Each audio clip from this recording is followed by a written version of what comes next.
PRO union தலைவர் விஜயமணி அவர்கள் red label படத்தின் குழுவினருக்கு மரியாதை செலுத்தினார்.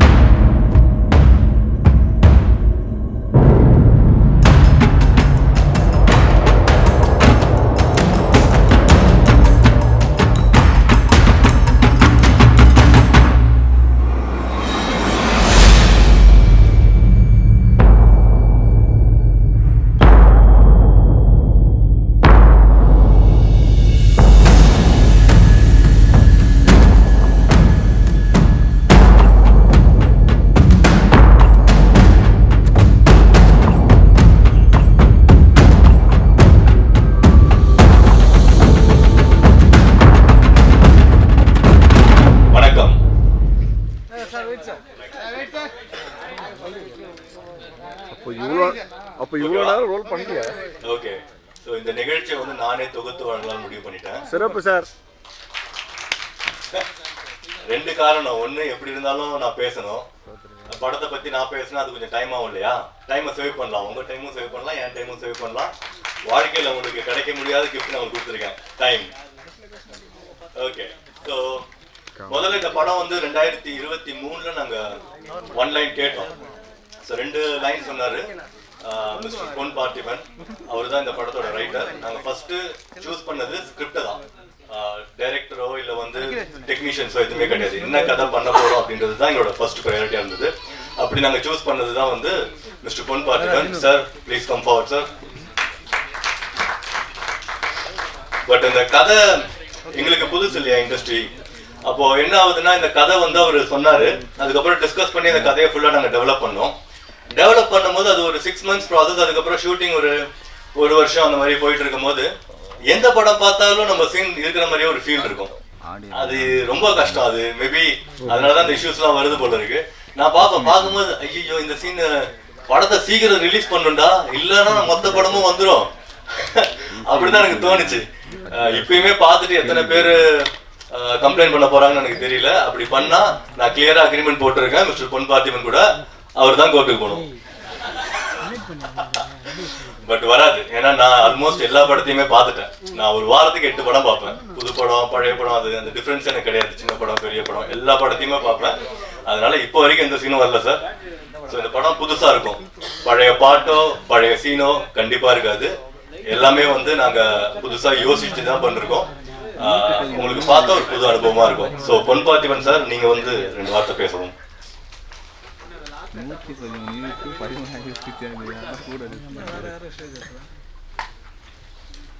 வரவேற்பு கொடுக்குறேன்னு சொல்லிட்டு மாட்டு விடுறாரு, டிஸ்க்ளைமர் எல்லாம் போடுறாரு. என்னன்னா கல்லூரி படங்கள் நிறைய இருக்கும். டான் வந்தது, டிராகன் வந்தது, மீசை முறுக்கு, இப்படி நிறைய வந்தா அதுக்காக அதெல்லாம் ஒரே இதாயிராது. நாட் அப்படின்னு சொல்றது மாறிக்கிட்டே இருக்கும், கதை மாறிக்கிட்டே இருக்கும். ஸோ நிறைய இதுல வந்து ஒரு கதையை தேர்ந்தெடுக்கும் போதே நம்ம உள்ளுக்குள்ள என்ன வெளியே வச்சிருக்கோம், வெளியே எதை அவாய்ட் பண்றோங்கிறது ரொம்ப ரொம்ப முக்கியமானது. ஒரு கதையை தேர்ந்தெடுக்கிற சமயத்திலேயே அதோட என்ன சொல்றது, இந்த ஆங்கூர் காட்டில் அந்த சின்ன மகனி குஞ்சுங்கிற மாதிரி தான், அதுதான் பத்தி எறிய போகுது. ஸோ அந்த 1 லைனை சூஸ் பண்ணது. 2 லைன் சொன்னேன். சார் வந்து 2மே நல்லா இருக்கு அப்படின்னு சொல்லிட்டு ஃபர்ஸ்ட் ஒன்று சூஸ் பண்ணாரு. அப்புறமா கொஞ்சம் யோசிச்சுட்டு இல்ல சார் இது பண்ணிடலாம் அப்படின்னு ஒரு சாய்ஸ் எடுத்தாரு. ஸோ அதுல இருந்து உழைச்சு அவர் சொன்ன மாதிரி 23 இருந்து ஆரம்பிச்சு 26 வரைக்கும் நாங்கள் மெருகேற்றிட்டே தான் இருந்தோம். அண்ட் இந்த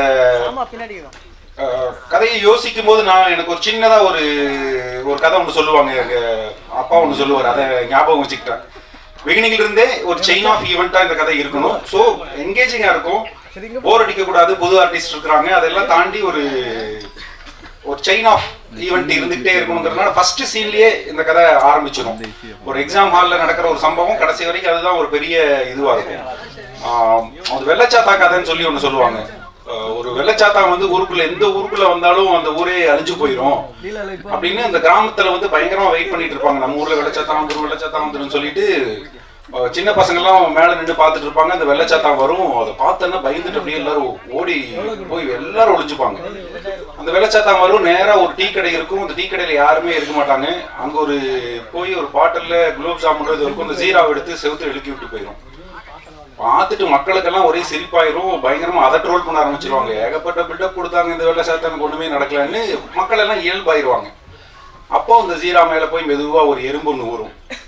அந்த எறும்பு அது உட்கார்றதை பார்த்துட்டு ஒரு பள்ளி ஒன்று அது குடிக்கிறதுக்கு போகும். அந்த பள்ளியை பார்த்துட்டு அந்த கடையில் இருந்த ஒரு பூனை ஒன்று அந்த பள்ளியை பிடிக்கிறதுக்கு போகும். அந்த பூனையே அங்கே வந்து ஒரு மிலிட்ரிக்காரனோட டாக், அவரு டாக் வந்து அந்த பூனையை பிடிக்கிறதுக்கு போனோன்னு அந்த கடையில் இருந்த ஒரு இடக்கல் எடுத்து அந்த பூனை மேலே டம்முன்னு அடிச்சிடுவாரு. பூனை மேலே அடிச்சிட்டாங்க அவன் சொல்லிட்டு அவன் நாயை எடுத்து அவன் சுட்டுருவான். ராஸ்கல் கொன்றுவான். அவன் நாயை இது பண்றியா நீ, ஒரு சிவிலியன் சொல்லி இவர் அந்த கடைக்காரனை வந்து சுட்டுருவாரு. கடைக்காரனை சுட்டோன்னா ஊர் மக்கள்லாம் சேர்ந்து அந்த மிலிட்ரி மேன் அடிச்சு கொண்டுருவாங்க. பக்கத்தில் இருந்த பெட்டாலியன் வந்து யார் அந்த மிலிட்ரி மேன் அடிக்கிறாங்கன்னு சொல்லிட்டு மொத்த ஊரையும் வந்து அழிச்சிட்டு போயிடுவாங்க. ஸோ சின்னதாக இப்படி இழுக்கிட்ட ஒரு சம்பவம் தான் ஒரு பெரிய ஒரு மொத்தமாக ஒரு ஊர் ஒரு கிராம அழியறதுக்கு காரணமாக இருக்கும்.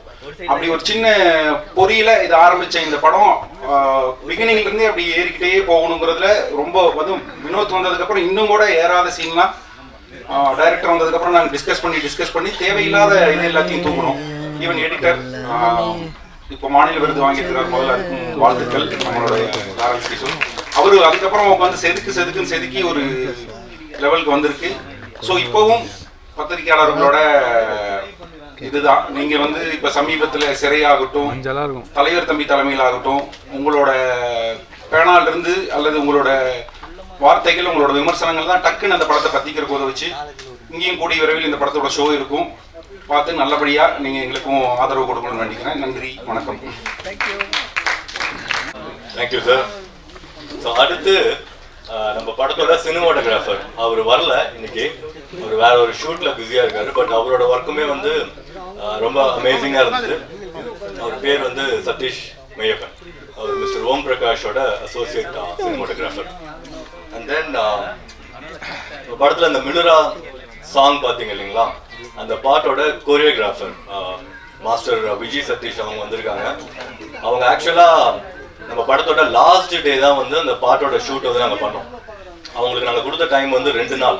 பட் அவங்க ஒரு நாளில் பாட்டு முடிச்சுட்டு அவங்க முடிக்கல, நாங்கள் முடிச்சிட்டோம். ஏன்னா 2வது நாள் நம்ம அவங்களுக்கு சான்ஸே கொடுக்கல. அந்த சான்ஸை கொடுக்காத மனுஷன் மிஸ்டர் லாரன்ஸ் கிஷோர். அவர் படத்தை எடிட் பண்ணி எங்கிட்ட காமிச்சாரு, ஃபுல் பாட்டையும் காமிச்சிட்டாரு. அப்போ நான் சொன்ன மாஸ்டர் பாட்டு முடிஞ்சிருச்சு அப்படின்னு.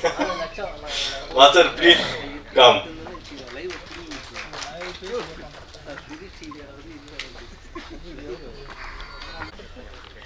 வணக்கம். அவரே சொல்லிட்டாரு 2 நாள் கொடுத்தாங்க பாட்டு, 1 நாள் எடுக்க சொல்லிட்டாங்க. பட் அந்த 1 நாள்ல கூட நம்மளுக்கு நிறைய ஒர்க் இருந்தது. வினோத் சார் அசிஸ்டன்ஸும் வினோத் சாரும் ரொம்ப ஹார்ட் ஒர்க் பண்ணாங்க. அதுக்கு லெனின் சார் ரொம்ப ஹார்ட் ஒர்க் பண்ணாரு. ஏன்னா சின்ன சின்ன விஷயம் கூட பார்த்து பண்ணுவாரு. நம்ம இதுக்கு முன்னாடி எந்த சாங்லயும் பண்ணாத விஷயம்லாம் பண்ணணும் அப்படின்னு சொல்லிட்டு. ஸோ இந்த ஃபுல் படம் பார்க்கும்போது அந்த சாங் இன்னும் நிறைய வரும்னு நினைக்கிறேன்.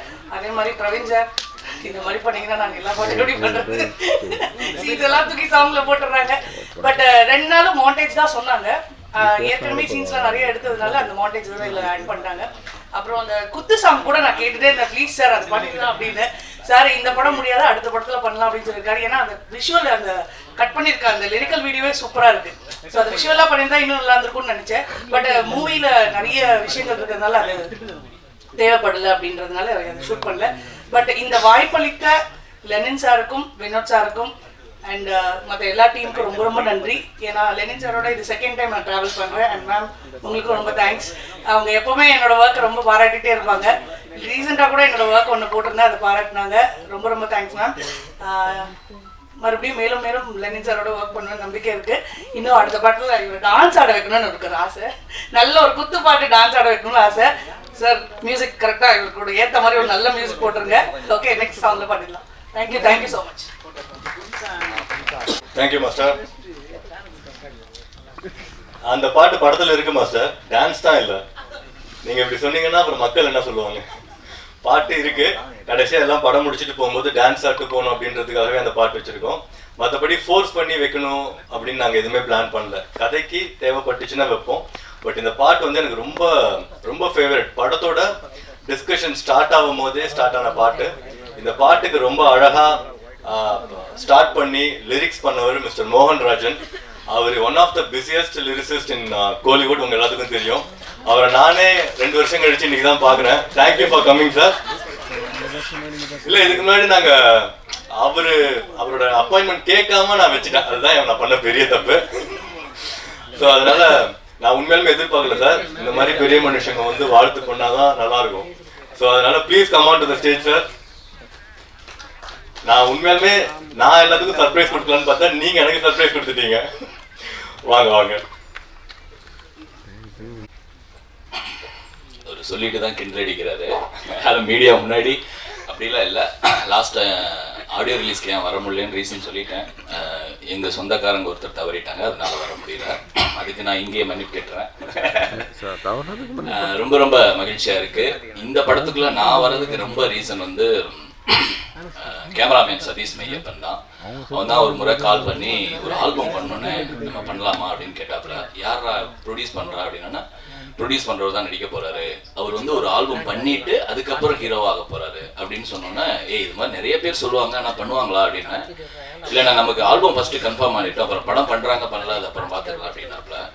அப்புறம் அந்த ஆல்பம் பண்ணி அதே மாதிரியே அந்த ஆல்பமா ஷூட் பண்ணி அதையும் ரிலீஸ் பண்ணிட்டு அதுலேருந்து நண்பரானவர் தான் மிஸ்டர் லெனின், இந்த படத்தோட கதாநாயகன் அண்ட் ப்ரொடியூசர். அந்த நட்பு வந்து இன்னும் தொடருது. இது வந்து மேடையில வந்து ஒரு மாதிரி ஜாலியா சொன்னாலும் அந்த அன்பு வந்து நேர்ல பார்க்கும்போது அவரை கட்டி அணைக்கிறதா இருக்கட்டும், அவர் பேசுற வார்த்தைகளா இருக்கட்டும். எனக்கு வந்து 2வது பாட்டு முடிச்சவொன்னே ஒரு பேமெண்ட் தேவைப்பட்டுச்சு. அது ரீசன் சொல்லி கேட்கறதுக்கு எனக்கு தயக்கமா இருந்தது. ஆனா அது 1 வாரத்துக்கு அப்புறம் அந்த பேமெண்ட் வந்துச்சு. அப்ப நான் சொன்னேன், இந்த பேமெண்ட் வந்து 1 வாரத்துக்கு முன்னாடியே கிடைச்சிருந்தா இன்னும் நல்லா இருந்திருக்கும் அப்படின்னா. நீங்க கண்டிப்பா கேட்டுருக்கலாமே அப்படின்னு, அவ்வளவு உரிமையை நீங்க எடுத்துக்கலாமே அப்படின்னு சொல்லும்போது ரொம்ப ஹாப்பியா இருந்தது. அதுக்கப்புறம் என்னோட இசையமைப்பாளர் கைலாஷ் மேனன், அவர் வந்து ஒரு ஸ்டுடியோ ஓனர் அண்ட் இன்ஜினியராக தான் நான் பார்த்துருக்கேன். ஆனா அவர் ஒரு கம்போசர் அப்படிங்கிறது இந்த படத்துல அவர் மியூசிக் டைரக்டராக கமிட் ஆனதுக்கு அப்புறம் தான் நான் வந்து அவரோட ஸ்ட்ரென்த் எனக்கு தெரிஞ்சதே. ரொம்ப ஹாப்பியா இருந்தது. நான் வந்து சித்தார்த் துபினோட இதற்குத்தானே ஆசைப்பட்ட பாலகுமார் அந்த படத்தோட பாட்டு 2-3 பாட்டு அவரோட ஸ்டுடியோல தான் நாங்கள் கம்போசிங்கே பண்ணோம். அது இந்த நேரத்தில் நாங்கள் பதிவு பண்றதுல ரொம்ப ஹாப்பியா இருக்கு. அவர் வந்து ஒரு மியூசிக் டைரக்டரா இன்ட்ரோ ஆகுறது சார், அதுல நானும் இருக்கேங்கிறதுல ரொம்ப பெருமை சார். முதல் முறையா நாங்க பண்ணது ராக்கு ராக்காச்சி, 2வது தான் நாங்க மிலிரான்னு ஒரு பாட்டு பண்ணோம். இது 2மே சூப்பரா வந்திருக்கு. எனக்கு ரொம்ப பிடிச்ச ஒரு பாட்டு. 2வது வந்து அந்த பாட்டை வந்து ராக்கு ராக்காச்சி பாடினவங்க வந்து கவிதா கோபி. அவங்க வந்து தாரை தப்பட்டில் வதன வதன என்னோட பாடலை வந்து அவங்க பாடியிருக்காங்க. அதுக்கப்புறம் இந்த பாட்டை அவங்க பாடினதுல எனக்கு ரொம்ப ரொம்ப ஃபேவரட் சாங் அமைஞ்சிருக்கு. அது பெரிய ரீச் ஆகணும். கண்டிப்பா சவுண்டு போய் சேர்ப்பீங்கன்னு நினைக்கிறேன் சார். நன்றி. அதுக்கப்புறம் பார்த்தீங்கன்னா என்னோட நண்பர் எடிட்டர் லாரன்ஸ் கிஷோர் வந்து என்னுடைய நான் வந்து மீடியா ஆர்ட்ஸ் படிக்கும்போது அவர் வந்து விஸ்காம் பண்ணாரு. அவருக்கு எனக்கு ஒரு சின்ன ஒரு தொடர்பு இருக்கு. எப்படின்னா, அவர் ஒரு ஆல்பம் சாங் பண்ணும்போது நான் அப்போ வந்து 2-3 சாங் பண்ணி கனவே கனவே, ஜில்லா விட்டு ஜில்லா அந்த பாட்டெலாம் பெரிய ஹிட் ஆன சமயத்தில், அண்ணா நான் ஒரு ஆல்பம் சாங் பண்ணணும், நீங்கள் பாட்டு பண்ணணும் அப்படின்னு சொன்னோன்னே அவருக்கு லிரிக்ஸ் நான் ஃபர்ஸ்ட் பண்ணேன்னு நினைக்கிறேன். அப்போ வந்து பேமெண்ட் கேட்டார். நான் படிச்சுக்கிட்டு தான் இருக்கேன், நான் என்ன பேமெண்ட் கூட கேட்குறது அப்படின்னு சொன்னோன்னா தயங்கிக்கிட்டு இருந்தேன். அன்பளிப்பா ஒரு ஷர்ட் கொடுத்தாரு. ரொம்ப ரொம்ப ஹாப்பியா இருந்தது. அதுக்கு வந்து என்னன்னா, உரிமையா ஒரு அண்ணன் மாதிரி என்னை பார்த்துக்கிட்டது. இன்ன வரைக்கும் அந்த அண்ணா சொல்றதுல ஒரு அவ்வளோ அன்பு இருக்கும். நான் வரும்போது என் ஒய்ஃபையே என்னையும் தெரிஞ்ச ஒரு சினிமாக்காரன்னா எனக்கு தெரிஞ்சு கிஷோர் லாரன்ஸ்ன்னு நினைக்கிறேன். நாங்கள் 2 பேரும் ஒரே காலேஜ். அது வந்து ரொம்ப ஹாப்பி. லாரன்ஸ் என்னைக்கு பேசினாலும் எனக்கு ரொம்ப ஹாப்பியா இருக்கும். அதுக்கப்புறம் எங்க இயக்குனர் வினோத்தை பத்தி கண்டிப்பா சொல்லணும். அதாவது வந்து கசக்கி புழியறத ரொம்ப கஷ்டமில்லாம பண்ற ஒரு ஆள் அவர் தான். ரொம்ப லிரிக்ஸை வந்து இல்லையா அது ரொம்ப நல்லா இருக்கு, ஆனா இன்னும் கொஞ்சம் நீங்க பெஸ்டா எழுதிருவீங்கன்னு எனக்கு தெரியும் அப்படின்னு சொல்லி தட்டி தட்டி கொடுத்து 2 பாட்டையும் ரொம்ப சிறப்பா ஃபர்ஸ்ட் டைமே வந்துச்சுன்னா ரொம்ப ஷாக் ஆயிடுவாரு. இது நல்லா இருக்கா, உண்மையுமே இல்லை. டாக்கு ராக்காச்சிலாம் பார்த்தீங்கன்னா கடகடன்னு ஒரு 1/2 hourல முடிச்சிட்டோம். அவருக்கு ரொம்ப என்ன சொல்ல தயக்கமாவே இருந்தது. அதுக்கப்புறம் அவரோட இன்புட் ஒரு 2-3 லைனை மாத்தினதுக்கு அப்புறம் தான் அவர் திருப்தி ஆனார்னு நினைக்கிறேன். கரெக்டா? இல்ல தப்பு இல்லை. அது வந்து ரத்னபுரிங்கிறது வந்து அந்த ஏரியா பேருங்கிறனால கொண்டு வந்தோம். அது வந்து அதே மாதிரி ஒரு கொங்கு சாங்கா நாங்கள் கொங்கு மண்டல ஏரியா சாங்கா பண்ணதுல ரொம்ப ரொம்ப எனக்கு ஹாப்பியா இருக்கு. ரெனின் சார் வந்து கோயம்புத்தூர்காரர் தான். இதுக்கு இவரோட பேக்ரவுண்ட்லாம் கேட்டிங்கன்னா வேற லெவல். அதே மாதிரி வினோத் சார் வந்து அவரோட பர்சனல் லைஃபை ஒரு லவ் ஸ்டோரியா எடுத்தாருன்னா கண்டிப்பா அது ஒரு மிகப்பெரிய ஒரு 96 படமா வரும். அது நான் பெரிய பிலீவ் பண்றேன். நான் சார் உங்களை பத்தி நான் கேள்விப்பட்டோன்னே நான் தான் சொன்னேன், சார் உங்க ஸ்டோரி நீங்க படமா எடுக்கிறீங்க, அது பெரிய வந்து வெற்றி படமா அமையும். அதே மாதிரி இந்த படத்தை வெற்றி படமா அமைக்கணும்னு நான் பிரஸ்ஸையும் மீடியாவையும் கேட்டுக்கிறேன். February 6 with love red label 2 படமும் வருது. 2 படத்துலேயும் நான் இருக்கேங்கிறதுல ரொம்ப சந்தோஷம். 2 படமும் பெரிய வெற்றி அடையணுங்கிறத நான் வாழ்த்துறேன். ஹீரோயின் அறிமுகமாகிற அஸ்மின், உங்களுக்கு என்னுடைய வாழ்த்துக்கள். நன்றி.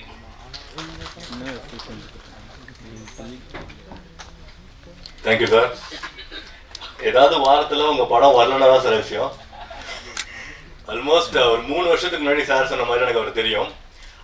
அந்த க்ரோத் வந்து அது உண்மையாலுமே எனக்கு ரொம்ப சந்தோஷமா இருக்கு அந்த க்ரோத் பார்க்கும்போது. ஏன்னா எந்த படத்துல எடுத்தாலும் மோகன்ராஜ்ன்ற பேரை ஸ்கிப் பண்ணவே முடியாது, அப்படி இருக்காரு. அதனாலதான் அவர் பிஸியா இருக்காரு. ஸோ இது வந்து நல்ல விஷயம் தான். நான் தப்பாலாம் சொல்லலை, அவங்க தப்பா எழுத மாட்டாங்க, கவலைப்படாதீங்க. Okay, thank you. And then next வந்து நம்ம ஆர்ட் டைரக்டர் பிரகதீஸ்வரன். அவர் ஆக்சுவலாக வந்து அவர் படத்தில் ஆர்ட் டைரக்டராக கமிட் பண்ணல, நாங்கள் வேற ஒருத்தர் தான் கமிட் பண்ணோம். அவர் வந்து ஒரு வாரம் ஷூட் முடிச்சுட்டு அவர் வேற படம் இருக்குன்னு போயிட்டாரு. இந்த சின்ன படம்னு சொல்றாங்க இல்லைங்களா, அதோட பெரிய சாபக்கேடு என்ன அப்படின்னா, அதில் ஒர்க் பண்ணுறவங்க இதை வந்து ஆப்ஷனாக வச்சுப்பாங்க எப்பயுமே. அது நான் வந்து நிறைய பார்த்துட்டேன். இப்போ நம்ம ஏதாவது ஒரு ஷூட் பிளான் பண்ணோம்னு வச்சுக்கோங்களேன், அவங்க வந்து சார் நம்ம படம் ஷூட் இருக்கா, ஆமாம் சார் அப்படின்னு சொன்னோன்னு வச்சுக்கலாம். இல்லை சார் எனக்கு அந்த படம் இருக்குது, முடிச்சுட்டு தான் வர முடியும் அப்படின்வாங்க. இல்லை ஷூட் நடந்துகிட்டே இருக்கும்போது சார் அந்த படத்துக்கு நான் போகணும் அப்படின்வாங்க. அது எல்லாம் ஒரே பேமெண்ட் தான் கொடுக்குறோம், பட் ஸ்டில் அந்த டிஃப்ரென்ஸ் வந்து இருந்துகிட்டே தான் இருக்குது. இதை நான் எதுக்கு சொன்னேன்னு எனக்கு தெரியல. Mister Pragatheeswaran, please come on to the stage. இவர் வந்து சூப்பராக ஒர்க் பண்ணுவாருங்க. நான் வந்து இவர் எனக்கு படத்தில் நடுவில் தெரியறதுக்கு முன்னாடியே தெரிஞ்சிருந்தா இன்னும் எஃபெக்டிவாக என்னால் பண்ணிருக்க முடியும். பட் எங்கள் டீம் கூட ரொம்ப கஷ்டப்பட்டாரு. ஏன்னா நான் வந்து ப்ரொடியூசராக இருக்கும்போது நான் ஜஸ்ட் லைக் தட், இப்போ டைரக்டர் கூப்பிட்டு ஜென்ரலாக பட்ஜெட் கேட்டு பட்ஜெட் கொடுப்பாங்கன்னு நான் கேள்விப்பட்டிருக்கேன். பட் நான் அப்படி பண்ணல. இந்த படத்தோட பட்ஜெட் என்னன்னு டைரக்டருக்கு தெரியாது, யாருக்குமே தெரியாது, எனக்கு மட்டும் தான் தெரியும் இந்த படத்தோட பட்ஜெட் என்ன அப்படின்னு சொல்லிட்டு. இவர் வந்து இப்போ அடுத்த நாள் காலையில நாளைக்கு ஷூட்டுக்கு இதெல்லாம் வேணும் அப்படின்னு சொன்னார்னா கேட்டோன்னே நாங்கள் கொடுத்துட மாட்டோம். நாங்கள் டைரக்டர் டிஓபிட்ட கேட்போம், என்ன ஃப்ரேம் வைக்க போறீங்க, என்ன ஷூட் பண்ண போறீங்க. இப்போ ஒரு 10 சேர் கேட்குறாரு அப்படின்னா, டிஓபி வந்து ஃப்ரேம் இங்கே வைக்க போறோம் அப்படின்னா, சார் 5 சேர் போதும், அவ்வளோதான் கொடுப்போம். ஸோ அப்படிதான் வேலை செய்யணும்னு நான் நினைக்கிறேன் ஒரு ப்ரொடியூசராக இருக்கும்போது. ஸோ அப்படி பண்ணா நம்ம காசு வந்து இன்னும் எஃபெக்டிவா பண்ணலாம். பட் அது அன்னெசரி எக்ஸ்பென்சஸ் அதெல்லாம் வந்து நம்ம ஈஸியா வந்து ஓவர் கம் பண்ணலாம். ஸோ பிரகதீஸ்வரன் எங்களுக்கு ரொம்ப ஹெல்ப் பண்ணாரு, சூப்பரா ஒர்க் பண்ணாரு. கடைசியில நாங்க என்ன பேமெண்ட் வந்து கொடுத்தோமோ அதை வந்து சந்தோஷமா வாங்கிட்டாரு. தேங்க்யூ.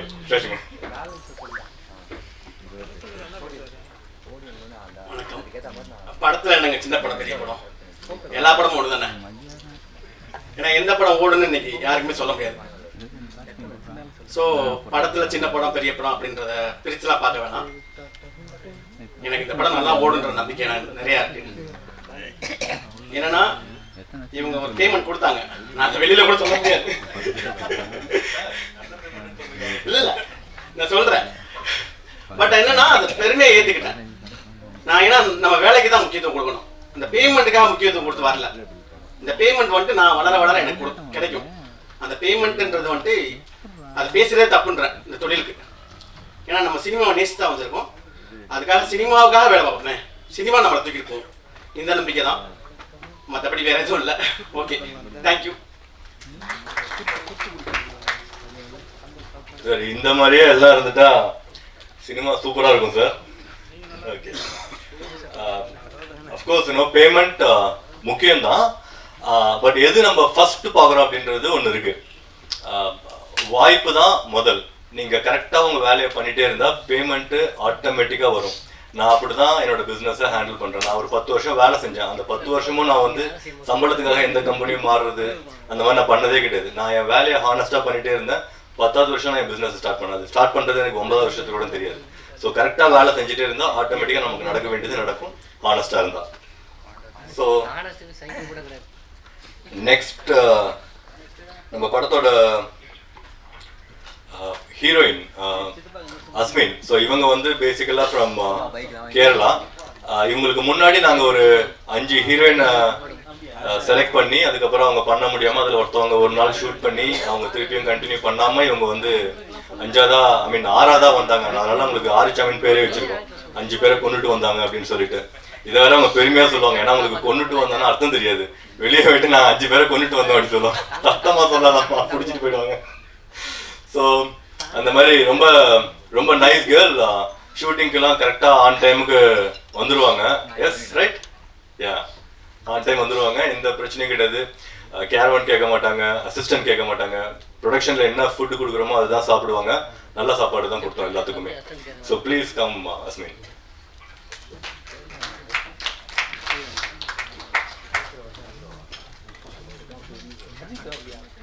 அனைவருக்கும் வணக்கம். Thank you for having me on board, Lenin sir, and also thank you every media personnel who is present here today. எனக்கு ரெட் லேபிள்னா ஒரு புது உறவு மாதிரி. I'm sorry if my Tamil is broken. நான் இன்னொரு ப்ரொஃபஷனல் இருந்தேன், ஆனால் இதுக்குள்ள வந்ததுக்கு அப்புறம் தான் எனக்கு என்னோட ஒரு பேஷனே கிடைச்சது. ஸோ என்னை செலக்ட் பண்ணுறதுக்கான காரணம் definitely Lenin sir and Vinoth sir. Vinoth sir especially கண்டிப்பாக என்ன கரெக்டாக அந்த கேரக்டருக்கு ஏற்ற மாதிரி மோல்ட் பண்ணிட்டு அதுக்கு ரொம்ப ரொம்ப பெருமைப்படுறேன். And also Kailas Menon sir. I have been a fan of his work ever since he's inside the industry. அப்புறம் இந்த சாங் பண்ணும்போது கூட அவர் உள்ள வந்தாருன்னு சொல்ல போது எனக்கு ரொம்ப ஹாப்பியான ஒரு விஷயம்.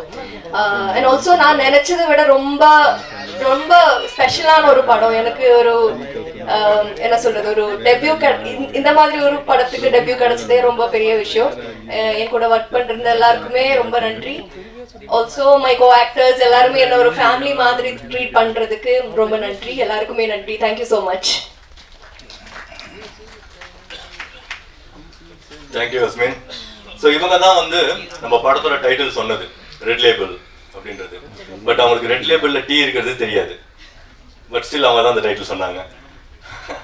ஸோ டைட்டில் பற்றி சொல்லும் போது ஒரு சின்ன விஷயம் நான் உங்ககிட்ட கம்யூனிகேட் பண்ணணும்னு நினைக்கிறேன். இந்த டைட்டில் ரெஜிஸ்ட்ரேஷன் ஒரு ப்ராசஸ் இருக்கு இல்லையா, அது பயங்கர இன்ட்ரெஸ்டிங்கான ப்ராசஸ். நாங்கள் போய் டைட்டில் ரெஜிஸ்டர் பண்ணிட்டோம் சேம்பரில். எங்களுக்கு கேட்ட டைட்டில் கிடைச்சிருச்சு.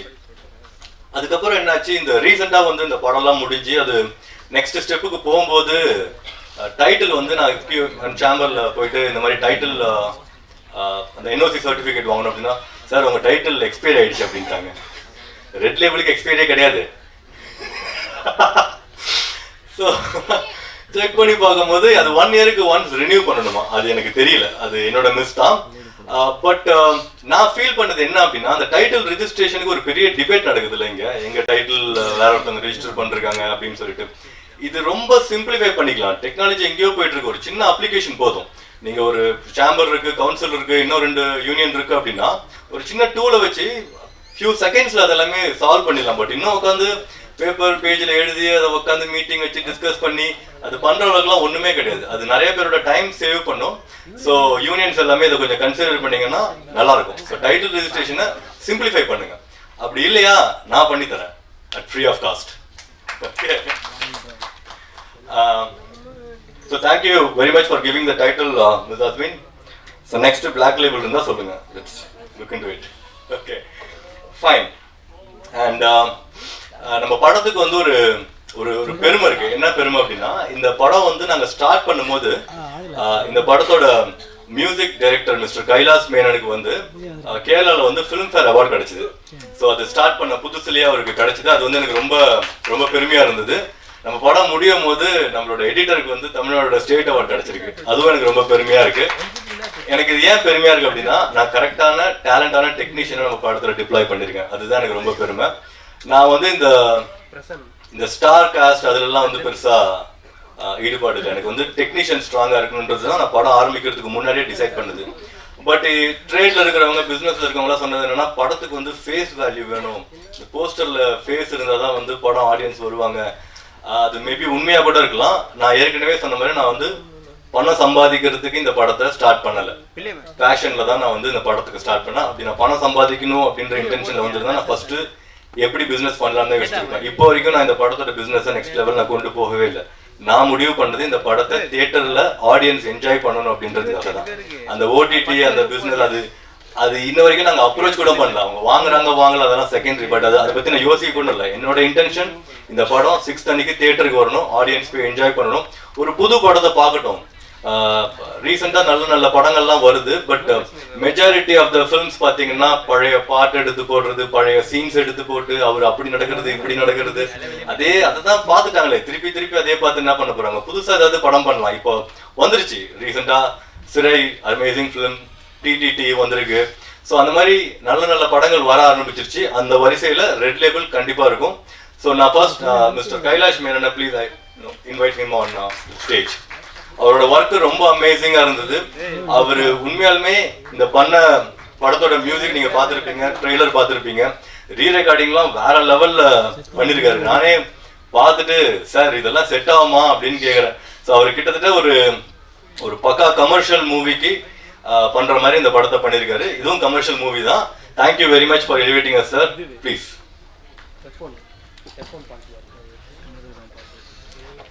எல்லாருக்கும் வணக்கம். நானும் வந்து கேரளாவில் தான். என்னோட first Tamil movie and I'm very happy to work with a wonderful team. அதில் 2 பேர் தான் என்னோட ஃபேவரட்டாக மாறிடுச்சு. ஒன்று வந்து actor producer Lenin sir and அவர் டைரக்டர் வினோத். எனக்கு அது வந்து ரொம்ப கம்ஃபர்டபுளான ஜேர்னி. நான் ஃபர்ஸ்ட் டைம் தமிழுக்கு வரும்போது நான் ரொம்ப கொஞ்சம் பயம் இருந்தது எனக்கு. ஏன்னா டோட்டல் கல்ச்சர் டிஃபரன்ஸ் இருக்கு, இண்டஸ்ட்ரி இஸ் டோட்டலி டிஃப்ரெண்ட். அப்போ ஒர்க் பண்றது கஷ்டமா இருக்குன்னு நினைச்சேன். ஆனா அங்க ஒர்க் பண்றதை விட ரொம்ப ஈஸியா இருந்துச்சு இங்க வந்து. ஏன்னா அதோட மெயின் ரீசன் வந்து இங்க வந்து இன்னும் ரெஸ்பெக்ட் இன்னும் அதிகமா கொடுக்குற மாதிரி இருந்துச்சு எனக்கு. மியூசிக் எல்லாம் அவ்வளோ இம்பார்ட்டன்ஸ் கொடுத்து ரொம்ப இம்பார்ட்டன்ஸ் கொடுத்து தான் இங்க ஒர்க் பண்றது. அப்போ அந்த ஒரு ஆர்டிஸ்டுக்கு கிடைக்கிற ரெஸ்பெக்ட் எப்பவும் வந்து இங்க முன்னாடி சொன்ன மாதிரி பணத்தை விட நமக்கு அதுதான் ரொம்ப ஒர்க் பண்றதுக்கான ஒரு மோட்டிவேஷன். அதுவும் ஈக்குவலி பேஷனேட்டான ஒரு டைரக்டர் அண்ட் ஈக்குவலி பேஷனேட்டான ஒரு ஆக்டர் ப்ரொடியூசர். இப்போ 2 பேருமே வந்து எனக்கு கம்ஃபர்டபுளா இருந்துச்சு. எனக்கு யூஸ்வலி வந்து டைரக்ட் கூட கம்ஃபர்டபுள் ஆகும்போது ப்ரொடியூசர் கூட மேபி கொஞ்சம் ஒரு கிளாஷ் வரும். இது எனக்கு வந்து அப்படி எந்த இஷ்யூவும் நடக்கல. ரொம்ப கம்ஃபர்டபுளான ஒரு ஜேர்னி. அண்ட் 2-3 இயர்ஸா அந்த ஜேர்னி போயிட்டு இருக்கு. எனக்கு இப்போ கொஞ்சம் கொஞ்சம் சேடா இருக்கு இந்த ஜேர்னி. இப்போ இந்த படத்தோட முடிய போறேன். மேபி நெக்ஸ்ட் படத்துல இருந்து ஆரம்பிக்கலாம். அப்புறம் இன்னொரு விஷயம் வந்து இந்த படத்தோட சாங்ஸ் எழுதின மோகன்ராஜ் எனக்கு அவரும் ரொம்ப கம்ஃபர்டபுளா இருந்தது. நான் ஃபர்ஸ்ட் இந்த ரொம்ப எக்ஸ்பீரியன்ஸ்டான ரைட்டர். நான் இங்க வரும்போது எப்படி இருக்குன்னு ஒரு சின்ன கன்ஃபியூஷன் இருந்தது. பட் ஒர்க்கிங் வந்து ரொம்ப ஈஸியா இருந்தது. அப்புறம் அவர் கொடுக்குற வார்த்தைகள் எல்லாம் எனக்கு ரொம்ப பிடிச்சது. அண்ட் டைரக்டர் சாரோட contribution also help a lot. And singers Kavitha Gopi, then Velmurugan and Chinmayi, இவர் 3 பேரும் வந்து ரொம்ப அழகா அந்த சாங் அவுட்புட் எனக்கு கொடுத்தது. ரொம்ப ஹாப்பியா இருந்தது. அப்புறம் ஹீரோயின் யாஸ்மின் எனக்கு முன்னாடியே தெரியும். இந்த படத்துல ஹீரோயின் யாருன்னு கேட்டா உங்க ஃப்ரெண்டு தான். அப்ப என்னோட ஃப்ரெண்டா? எந்த ஃப்ரெண்ட்? அப்ப யாஸ்மின் வந்து ஆக்ட்ரஸ். எனக்கு அவரை சிங்கரா தான் தெரியும். ஏன்னா அவரோட நிறைய கவர் சாங்ஸ் எல்லாம் நிறைய முன்னாடி கேட்டிருக்கேன். அப்போ ஒரு ஆக்ட்ரஸ் சொன்னது ஃபர்ஸ்ட்ல எனக்கு ரொம்ப இன்ட்ரெஸ்டிங்கா இருந்தது. ஒரு படம் பார்த்த பிறகு எனக்கு ரொம்ப பிடிச்சிருச்சு. எல்லாரோட ஆக்டிங்கும் ரொம்ப பிடிச்சிருச்சு. இன்னொரு விஷயம் சொல்ல வேண்டியது இந்த ஸ்கோர். மேபி படத்தோட கூட படம் மேக்ஸிமம் டைம் பார்த்தது வந்து director, editor and maybe music டைரக்டரா இருக்கலாம். அப்போ ஒரு ஆளை பற்றி பேசணும், நம்ம எடிட்டர் லாரன்ஸ் சார். அவரு இந்த படத்தை வந்து ரொம்ப கிறிஸ்பா எடிட் பண்ணிருக்கு. அதுதான் எனக்கு மியூசிக் பண்ணும்போது ஒரு மியூசிக்கான ஸ்பேஸ் கரெக்டா இருந்தது. அதுக்கப்புறம் அவரோட எடிட்டிங் வந்து எந்த சீனுமே வந்து நமக்கு லேக் இருக்கிற மாதிரி ஃபீல் ஆகல. அதுக்கு வந்து அவரோட கான்ட்ரிபியூஷன் ரொம்ப அதிகமா இருக்கு. அப்போ February 6th இந்த படம் ரிலீஸ் ஆகும்போது எல்லாரும் பார்த்து எல்லாருக்கும் பிடிக்கும்னு நினைக்கிறேன். Thank you very much.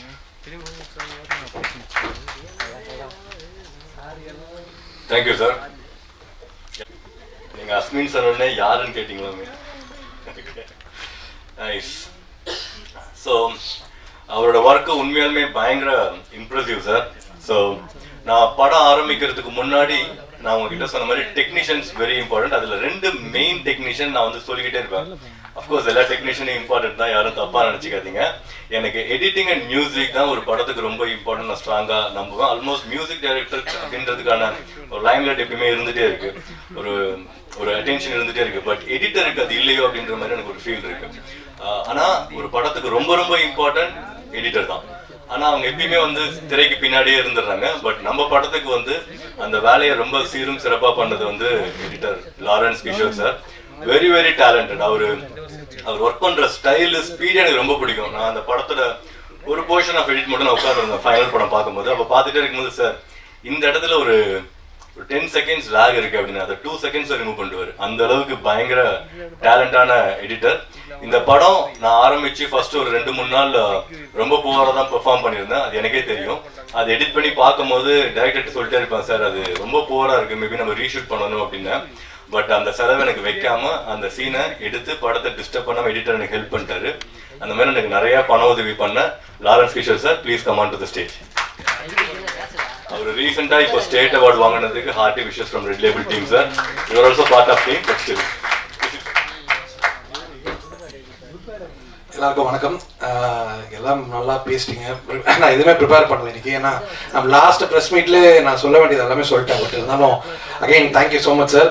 Producer, actor, இன்னைக்கு ஆங்கர் சார். பல ரூபம் எடுப்பார், எல்லாத்தையும் பர்ஃபெக்டாக பண்ணுறாரு. ஏதோ ப்ரொஃபஷனல் ஆங்கர் மாதிரி ஆங்கர் பண்ணிட்டு இருக்காப்புல. ஸோ வாழ்த்துக்கள் சார். அவரோட கான்ஃபிடன்ஸ் லெவல் எனக்கு எப்பவுமே ரொம்ப பிடிக்கும்.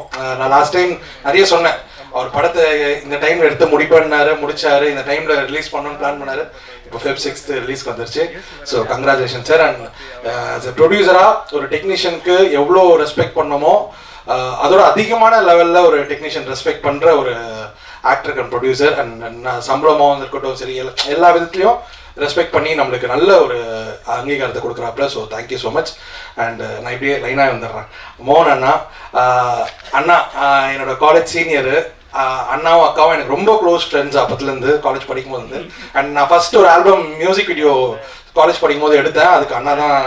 அப்போ நான் அண்ணா கேட்டேன், அண்ணா இந்த இது மட்டும் ஒரு சாங் மட்டும் எழுதி கொடுங்கன்னா, ஏதோ ஒரு மாற்றம் அந்த பாட்டு பேர்னா நீங்கள் தான் எழுதி கொடுத்தீங்க. So thank you so much. அண்ணா ஒரு லக்கி சாம் எந்த படத்தில் இருக்காரோ அந்த படம் hit. And Pon Parthiban sir again அடுத்த ஒரு லக்கி சாம். அவர் எந்த படம் பண்ணாரோ அந்த படம்லாம் ஒரு ஹிட்டு கண்டென்ட்ல தான் இருக்கும். So thank you sir. And Kailash brother, wonderful. நான் மியூசிக் ஒரு டெம்ப் மியூசிக் எப்பவுமே இது பண்ணும்போதே ஒரு ஸ்கோரில் வச்சுட்டு தான் இது சீன் ரெஃபரன்ஸே காட்டுவேன். ஸோ நான் வச்சுட்டு காட்டும் போது எனக்கு அது திருப்பி வரும்போது ஒரு சில டைமில் மிஸ் ஆகிடும். நம்ம ஒரு இதில் பண்ணியிருப்போம், டெம்ப் மிஸ் ஆகிடும். அண்ட் ட்ரெய்லருக்குலாம் ஒரு நம்ம டெம்பில் கட் பண்ணியிருப்போம், அது மிஸ் ஆகும். பட் பர்ஃபெக்டாக அதை மேட்ச் பண்ணி அந்த என்ன நாங்கள் ஆஃப்லைனில் என்ன ரெஃபரன்ஸில் நாங்கள் ஒரு மியூசிக் ஒரு டெம்போவில் இந்த படத்தை பேஸ் பண்ணி வச்சுருந்தோமோ அதே பேஸில் சூப்பராக மியூசிக் பண்ணி அண்ட் சாங்ஸ் ரெண்டுமே கலக்கிட்டாப்ப. ராக்காக இருக்கட்டும் அண்ட் அந்த மெலோடி சாங் இருக்கட்டும், ரெண்டுமே சூப்பராக பண்ணிட்டாரு. Congrats brother. அண்ட் ஆஸ்மின் அவங்க டெபியூ பண்ணுறாங்க தமிழில். Congrats and welcome to Tamil cinema. And sir அனுமோகன் சார், அவர் பாம்பு புத்துக்குள்ள சார் நான் சார் அவர்கிட்ட கேட்பேன், ஏங்க அது டைலாக் சார் அது உள்ளே வச்சுக்கலாமே, டேரக்டர்கிட்ட கேட்டேன், இந்த டைலாக் என்ன உள்ளே நீங்கள் இது பண்ணிக்கலாமே சாரோட இந்த டைலாக அனுப்பிட்டா மிஸ் ஆயிடுச்சு. Thank you sir. அண்ட் மாஸ்டர், நான் எதுவும் பிளான் பண்ணிலாம் தூக்கலாம் மாஸ்டர். அவங்க வந்து ஃபுட்டேஜ் அவ்வளோதான் இருக்குன்னு நினச்சி நான் வந்து சரி ஓகே இந்த கேப்பாக இருக்கேன்னு சொல்லிட்டு ஒரு சீனை ட்ரிம் பண்ண வேண்டிய அதை தூக்கி ஒரு மாண்டேஜ் சொல்லிட்டேன். ஸோ நெக்ஸ்ட் டைம் என் மேலே எந்த தப்பும் இல்லை, நீங்கள் என் மேலே கோவப்படாதீங்க. And art director brother congrats. And finally என்னோட டேரக்டர், என்னோட நண்பன், ரொம்ப சூப்பராக அவரோட எஃபர்ட் வந்து எப்பவுமே 100% போடுவார். ஸோ எல்லாத்தையுமே எது பண்ணாலும் 100% போடுவார். ஸோ இதில் அதே மாதிரி தான் ஒர்க் பண்ணியிருக்காரு ஃப்ரம் த டே 1 to இவரை மாதிரி ஒரு கூலான ஒரு டேரக்டர் நீங்கள் பார்க்கவே முடியாது. என்னாலும் அமைதியாக சாந்தமாக ஒரு பார்ட்னர் இருப்பாப்புல. ட்ரெய்லர் கூட நான் சிங்க் ஆச்சு. வேறு எதனா டேரக்டர் டென்ஷன் ஆகிட்டு இருப்பாங்க, நிறுத்தி ஆரம்பிருப்பாங்க. அவர் அழகாக கூலாக உட்காந்து போய் சொன்னாப்புல. கேட்கலையா? சரி, போகும்போது திருப்பி ஒரு தடவை ட்ரெய்லர் மட்டும் முடியும் போது ஒரு தடவை பார்த்துடலாம். Thank you so much. அண்ட் ஃபைனலாக thanks to Tamil Nadu government and press media எல்லாருக்குமே எனக்கு தமிழ்நாடு ஸ்டேட் அவார்டு கிடச்சிருக்கு தேன் படத்துக்கு. Thank you so much. Thank you sir. எவ்வளோ ஃபாஸ்ட்டாக பேசினார் பார்த்தீங்களா? அந்த மாதிரி தான் படத்துக்கு எடிட்டும் பண்ணிருக்காரு. சைக்கிள் எதிர்காத்துல போகிற மாதிரியே இருக்கும் பார்க்கறதுக்கு. சூப்பர். So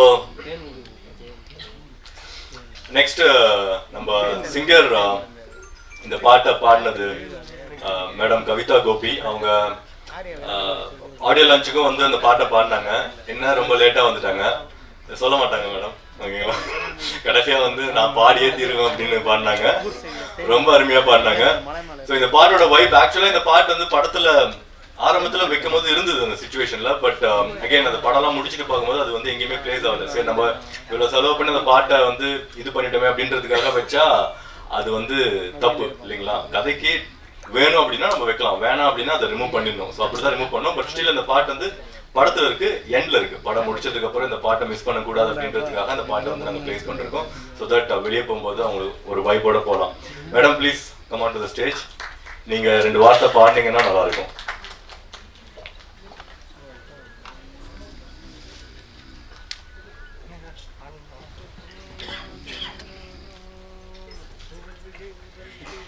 good evening.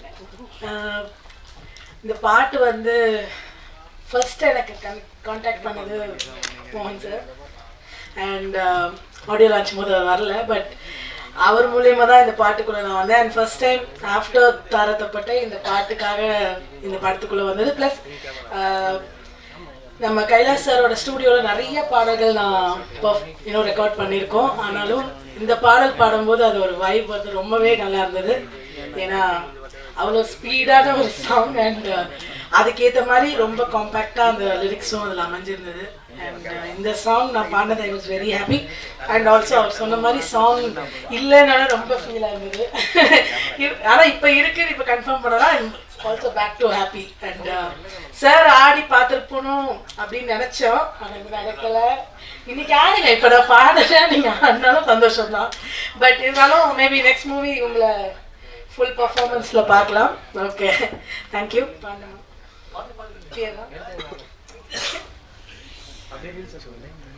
உங்களுக்காக நீங்க கேட்டீங்க ஆல்ரெடி.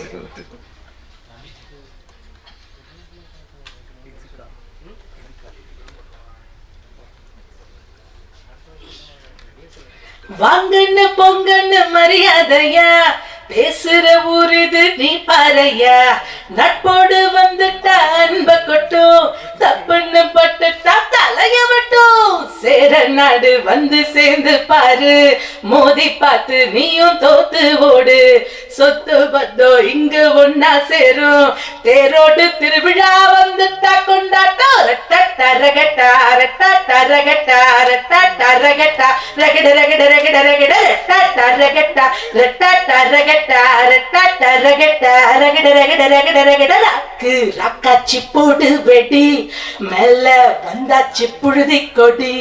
கொங்கு நாட்டோடு மெட்டுப்படி, ரத்ன புரி வந்தா தோல ஊரி. ஓந்தம்ப எத்தி வை, ஊர்வம்ப தள்ளி வை, வெளிச்சம் கொடுக்கும் எதிர போல மனச வை. நட்புக்குள் எத்த வை, கம்பீரமா கால வை, தடைகள் கூட தடங்களாகும் 8 வை. ராக்கு ரக்காச்சு கமார் போட்டு வந்தாச்சே. ரட்டா ரகட்டா ரட்டா ரகட்டா ரட்டா ரகட்டா ரகட ரகட ரகட ரகட ரட்டா ரகட்டா ரட்டா ரகட்டா ரட்டா ரகட்டா ரகட ரகட ரகட ரகட. Thank you. Thank you madam. Okay, next இந்த படம் நான் வந்து ப்ரொடியூஸ் பண்ணி நடித்ததால, ஸோ நடிக்கும் போது நமக்கு நிறைய அந்த ப்ரொடக்ஷனில் ஃபோக்கஸ் பண்ண முடியாது. அதனால நான் என்ன பண்ணுவேன்னா, ஜென்ரலாக இப்போ ஒரு 20 நாள் ஷெடியூல் போகிறோம் அப்படின்னா அந்த 20 நாளைக்கு என்னென்ன ஷூட் பண்ண போகிறோம், ஒரு டிபார்ட்மெண்ட்லையும் என்னென்ன எக்ஸ்பென்சஸ் இருக்குது அப்படின்றத கம்ப்ளீட்டாக டீட்டெயிலாக ஒர்க் பண்ணி என்னோட டீம்கிட்ட வந்து ஹேண்ட் ஓவர் பண்ணுவேன். அதுக்கப்புறம் நான் ஜாலியாக இருப்பேன், அவனுங்களால ஜாலியாக இருக்க முடியாது. அப்படி 2 பேர் மிஸ்டர் பிரவீன் அண்ட் கோகுல் வாங்க மேலே, என்னோட ரெப்ஜன் டீம். அவங்க ரொம்ப இம்பார்ட்டன்ட் ரோல் பிளே பண்ணிருக்காங்க இந்த படத்துல. ஐ மீன் நடிக்கவும் செஞ்சிருக்காங்க, பட் அதோட முக்கியமான ரோல் வந்து எந்த பிரச்சனையும் இல்லாம இந்த படத்தை வந்து ரன் பண்ணிருக்காங்க. ஏன்னா மேக்சிமம் இஷ்யூஸ் எங்க வரும் அப்படின்னா, இப்போ பெப்சிக்ல வரும். ஆரம்பத்துல வந்துச்சு எங்களுக்கு. எப்படி வந்துச்சு அப்படின்னா, நாங்க படம் ஆரம்பிச்சு கண்டினியூஸா வந்து ஒரு கால் வந்துட்டே இருக்கு, இந்த மாதிரி நீங்க இது வைக்கல அது வைக்கலன்னு சொல்லிட்டு. எங்களுக்கு தெரியல, நாங்க போறோம், ஒரு படம் எடுப்போம், வருவோம் அப்படின்னு ரொம்ப சிம்பிளா நினைச்சிட்டா அது ஒரு சின்ன விஷயம்தான். பட் என்னாச்சுன்னா அந்த ரெஸ்பான்ஸ் வந்து ரொம்ப, நீங்க இது பண்ணலன்னா நாங்க வந்து ஷூட்டிங்கை கேன்சல் பண்ணுவோம் அப்படின்னு சொல்லிட்டே இருந்தாங்க. அது வந்து எனக்கு தெரியாம அவங்க ஒரு 4-5 days ஹேண்டில் பண்ணிட்டே இருந்தாங்க. 6th day தான் என்னோட நாலேஜுக்கு வந்துச்சு, இந்த மாதிரி இந்த விஷயம் நீங்க பண்ணணும் இல்லைன்னு அப்படின்னு சொல்லிட்டு. என்னடா சொல்ற, படம் நம்ம எடுத்துட்டு இருக்கோம், என்ன பிரச்சனை இல்லை, இது பண்ணலன்னா அவங்க ஷூட்டிங்கை கேன்சல் பண்ணுவேன்னு சொல்லிட்டாங்க அப்படின்னாங்க. அப்படியா சொன்னாங்க, அவங்க வேணா நானே ஷூட்டிங்கை கேன்சல் பண்றேன், ஷூட்டிங்கை கேன்சல் பண்ணிட்டேன். 6th day பேக்கப் பண்ணிட்டு அதுக்கப்புறம் நாங்கள் அந்த ஃபார்மாலிட்டிலாம் கம்ப்ளீட் பண்ணிட்டு 1 week கழிச்சு தான் திருப்பி நாங்கள் ரெஸ்யூம் பண்ணோம் அந்த ஒர்க்கை. அந்த 6th day வந்து ஒரு ஷூட் கேன்சல் பண்ணால் அதில் ஒர்க் பண்ணவங்களுக்கு அந்த மென்டாலிட்டி எப்படி இருக்கும் அப்படின்றது அங்கே ஒர்க் பண்ணவங்களுக்கு தான் தெரியும். அதில் ரொம்ப அஃபெக்ட் பண்ணது நம்ம டைரக்டர் தான். ஏன்னா அது சாதாரண விஷயம் இல்லைங்களா, அது படம் ஃபர்தராக ப்ரொசீட் ஆகுமா இல்லையா அப்படின்ற மாதிரி ஒரு டவுட்லேயே வந்து அது நடந்தது. பட் நான் கான்ஃபிடென்ட்டாக இருந்தேன், ஒரு விஷயம் எடுத்தா அதை வந்து 100% பண்ணணும் அப்படின்றது. அதுல எனக்கு ரொம்ப சப்போர்ட் பண்ணது இவங்க 2 பேர். அது இல்லாம இங்க ஜவஹர் அண்ட் உதய் அப்படின்னு 2 பேர் இருக்காங்க. அவங்க தான் டெய்லிக்கும் காலையில இருந்து நைட் வரைக்கும் எல்லா வேலையும் பண்றது, பைக் எடுத்து உள்ள போய் வாங்குறது, ஷூட்டிங்கை வந்து தடங்கள் இல்லாம பண்றதுக்கு இவங்க 4 பேரும் ரொம்ப இம்பார்ட்டன்ட். அது மெயினா என்னோட CEO mister Praveen and manager Gokul, இவர் தான் என்னோட பர்சனல் ட்ரெயினரும் கூட. ஏன்னா நான் அவரை மாதிரி இருந்தேன் 95 கிலோல, அவர் என்னை வந்து கம்மியாக்கிட்டாரு. 2 வார்த்தை பேசுறீங்களா? ஓகே, நானே பேசுறேன். ஓகே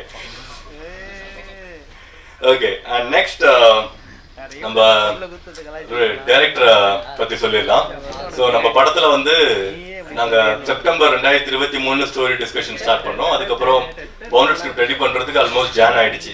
அந்த பவுண்டட் ஸ்கிரிப்ட் ரெடி பண்ணி பிரிண்ட் பண்ணி டேபிள்ல வச்சுட்டு அதுக்கப்புறம் தான் நாங்கள் டைரக்டர் வந்து சூஸ் பண்ணோம் ஜான் 2024ல. ஸோ அவரு செலெக்ஷன் கிரைட்டீரியா ரொம்ப சிம்பிள். 10 மணிக்கு வர சொன்னோம், ஷார்ப்பா 10 மணிக்கு வந்தாரு. அதுக்கு முன்னாடி நாங்க சொன்ன முக்கால்வாசி டைரக்டர் வரல ஆன் டைம்.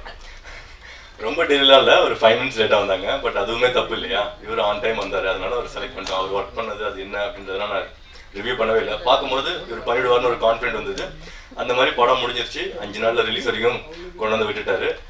நிறைய ஸ்ட்ரகிள்ஸ் இருந்தது ஷூட் டைமில். எனக்கும் அவருக்கும் கான்ஃப்ளிக்ட், டீமுக்கும் அவங்களுக்கும் ஜென்ரலாக நடக்கிறது தான். பட் அது எல்லாமே வந்து அதை பொறுத்துக்கிட்டு அந்த படம் அவுட் நல்லா வரணும் அப்படின்னு ஒரு டீமாக இவங்களும் சரி அவங்களும் சரி அதை ஒர்க் பண்ணி அதை ஒரு ப்ராடக்டாக கொண்டு வந்து இப்போ உங்களுக்கு ப்ரெசென்ட் பண்ணுறதுக்கு நாங்கள் ரெடியாக இருக்கோம்.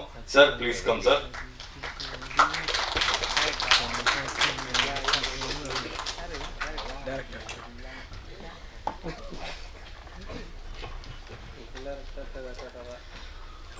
நன்றி பிரஸ் அண்ட் மீடியா, உங்கள் எல்லாருக்கும் நன்றி. நான் நிறைய பேச விரும்பல, ஏன்னா எல்லாரை பற்றியும் நான் நிறைய பேசிட்டேன், நிறைய நன்றி சொல்லிட்டேன். February 6 red label movie release ஆகுது. உங்கள் எல்லாரோட சப்போர்ட் வேணும். அப்கமிங் டீம், அப்கமிங் ஆர்டிஸ்ட், அப்படி உங்களுக்கு தெரியாது இந்த படம் பார்க்கும்பொழுது ஒரு நீட்டான ப்ரெசன்டேஷனாக இருக்கும். உங்கள் எல்லாருக்கும் படம் பிடிக்கும் நான் நம்புகிறேன். நீங்கள் பார்த்துட்டு உங்களோட சப்போர்ட் பண்ணுங்க. எல்லாருக்கும் நன்றி sir. Thanks sir. Thank you sir. இவ்வளோ கம்மியாக பேசுவீங்கன்னு எதிர்பார்க்கல சார், நன்றி. ஸோ தென் அடுத்த செலிபிரிட்டி நம்ம இன்வைட் பண்ணுறதுக்கு முன்னாடி ஒரு 2 விஷயம் நான் ப்ரொடியூசராக எக்ஸ்பீரியன்ஸ் பண்ணதை வந்து உங்க கூட ஷேர் பண்ணிக்கணும் அப்படின்னு நினைக்கிறேன். நீங்கள் நினைக்கலாம் ஆல்ரெடி நிறைய சொல்லிட்டேப்பா அப்படின்னு சொல்லிட்டு, இன்னும் கொஞ்சம் இருக்கு. இந்த மெயினாக இந்த ப்ரொடியூசராக அந்த எக்ஸ்பீரியன்ஸ் இருக்கு இல்லைங்களா. இப்போ ஒரு படத்துக்கு வந்து நம்ம ஒரு 5 கோடி ரூபா செலவு பண்ணுறோம் அப்படின்னு வச்சுக்கோங்களேன். அது ஆக்சுவலாக எவ்வளோ ட்ரூ எக்ஸ்பென்ஸ் அப்படின்னா ஒரு 10 to 15% வந்து எக்ஸ்பென்ஸ்ல வராது. அது எங்க போகுது அப்படின்னா கமிஷன் இங்க ஒண்ணு இருக்கு. உங்க எல்லாத்துக்கும் தெரியுமா? தெரியாதா? தெரிஞ்சுக்கோங்க. அதுல போகுது. அது வந்து எனக்கு தெரியும். இப்போ ஃபார் எக்ஸாம்பிள் நான் ஃபர்ஸ்ட் வந்து ஒரு இந்த 4 ஷெட்யூலுக்கு வந்து நான் 4 யூனிட்டை சேஞ்ச் பண்ணேன். அந்த 4 யூனிட்ல ஃபர்ஸ்ட் யூனிட்டுக்கு நான் வந்து 1 லட்சம் பே பண்றேன் அப்படின்னா, 2வது யூனிட்டுக்கு திருப்பி நான் எடுக்கும் போது சேம் கேமரா, சேம் லைட், எல்லாமே சேம் எக்யூப்மெண்ட் 90,000 பே பண்றேன். அதுக்கு அடுத்தது 80,000 பே பண்றேன். அதுக்கப்புறம் 70,000 பே பண்றேன். சேம் எக்யூப்மெண்ட் தான் எல்லாமே. ஆனா பிரைஸ் ஏன் ஒரு டிஃபரன்ஸ் அப்படின்னா மிடில் மேன் கமிஷன்ஸ் வந்து நிறைய போகுது. அது வந்து கொஞ்சம் இந்த யூனியன்ஸ்லாம் சேர்ந்து கண்ட்ரோல் பண்ணாங்கன்னா ப்ரொடியூசருக்கு இன்னும் கொஞ்சம் பெனிஃபிட்டா இருக்கும். ஏன்னா எல்லாரும் சேலரி வாங்குறாங்க இல்லையா, சேலரி வாங்கினதுக்கு அப்புறம் எதுக்கு அந்த கமிஷன். ஸோ சங்கர் சாருக்கு ஒரு ரெக்வஸ்ட், கவர்மெண்ட்ல வாங்குற லஞ்சம் மட்டும் இல்லை சார், இதையும் சேர்த்து ஏதாவது படத்துல காமிங்க, எஃபெக்டிவா இருக்கும். ஓகே, ஸோ அந்த மாதிரி எல்லாத்துலேயுமே இருக்கு சார். ஆக்சுவலாக உங்களுக்கு அதுவும் தெரியும்னு நினைக்கிறேன். இதை நான் வாய்ஸ் அவுட் பண்ணணும்னு நீங்கள் நினைக்கிறேன். அதனால யூனியன்ஸ் நான் ஆல்ரெடி இவர் நம்ம பெப்சி யூனியன் தலைவர் அவர்கிட்ட ஒரு தடவை பேசினேன். இதை பற்றி இல்லை, ஜென்ரலாக பேசினேன். ரொம்ப நல்ல மனுஷன் அவர். ஸோ அவரோட பார்வைக்கு இந்த வீடியோ போச்சு அப்படின்னா அவர் இது கொஞ்சம் இன்வால்வ் பண்ணி ப்ரொடியூசர்ஸ், புது ப்ரொடியூசர்ஸ் நிறைய பேர் வராங்க இல்லையா, எல்லாருமே சொல்லுவாங்க ப்ரொடியூசர்ஸ், புது ப்ரொடியூசர்லாம் வந்து அவங்களை நம்ம என்கரேஜ் பண்ணணும் அப்படின்னு சொல்லிட்டு. அந்த கல்ச்சர் இங்கே இருக்கான்னு கேட்டால் எஸ் இருக்கு, பட் நாட் டு எக்ஸ்டெண்ட். ஒரு சர்டன் லிமிடேஷன்ஸ் இருக்கு. இந்த மாதிரி விஷயங்கள்லாம் கொஞ்சம் கண்ட்ரோல் ஆச்சுன்னு வச்சுக்கோங்களேன், படத்துக்கு வந்து இன்னும் எஃபெக்டிவா செலவு பண்ணலாம். இப்போ நான் உங்களுக்கு வந்து ஒரு அமௌண்ட் பே பண்றேன், இப்போ நீங்க வேலை செய்றீங்க, உங்களுக்கு ஒரு காசு தரேன் அப்படின்னா, உங்களுக்கு நான் 100 ரூபா தரேன் அப்படின்னா அந்த 100 ரூபா உங்களுக்கு தான் வரணும், வேற யாருக்கும் அதுல பாதி போகக்கூடாது. ஏன்னா அவங்க வேலை செய்யறதுக்கும் உங்களுக்கு நான் காசு தரேன். ஓகே, ஸோ இந்த மாதிரி விஷயங்கள்லாம் கொஞ்சம் கண்ட்ரோல் பண்ணுங்க சார். இன்னும் எஃபெக்டிவா படம் பண்ணலாம். நெக்ஸ்ட் படம் பண்ணும்போது எனக்கு கொஞ்சம் ஹெல்ப்ஃபுல்லா இருக்கும். நான் விட மாட்டேன். நான் கண்டிப்பா நெக்ஸ்ட் படத்துல இன்னும் இறங்கி, எனக்கு இதுவே எனக்கு எப்படி தெரிஞ்சது ஃபர்ஸ்ட் யூனிட் பார்க்கும்போது எதுக்குடா கமிஷன் பே பண்றீங்கன்னு சொல்லி நான் ஸ்டாப் பண்ணேன். பட் அது கடைசி வரைக்கும் அது வந்துட்டே தான் இருக்கு. என்னன்னா அமௌண்ட் கம்மியாகுது, பட் அது போயிட்டே தான் இருக்கு. மேபி அவங்க ஒர்க் கண்டினியூ பண்றதுக்காக அது பண்றாங்களா இல்லையான்னு தெரியல. இது ரொம்ப நார்மலைஸா இருக்கு. இப்போ லஞ்ச் எப்படி நார்மலா இருக்கு அந்த மாதிரி இதுவும் வந்து நார்மலா இருக்கு. இது நார்மல் விஷயம் கிடையாது. This is an abnormal thing. ஏன்னா இதுல இருக்கிற ஒரு ரூபாயும் நான் ரொம்ப கஷ்டப்பட்டு சம்பாரிச்ச காசு 10-15 வருஷமா. அது அவ்வளவு ஈஸியாலாம் நான் வந்து விட்டுற மாட்டேன், ஈஸியா எடுத்துட்டு போங்க அப்படின்னு சொல்லிட்டு. ஸோ நெக்ஸ்ட் படத்துல நான் இன்னும் ஸ்ட்ரிக்டா இருப்பேன், ட்ரூ கார்பரேட் காட்டுறேன். ஓகே, ஸோ நம்ம சீரியஸா போயிடுச்சுல, நம்ம ஃபன்னா மாத்தலாம். ஃபன்னுனாலே ஒருத்தர் இருக்காரு சார், உங்களதான் பாம்பு பொத்துக்குள்ள கையை விட்டது.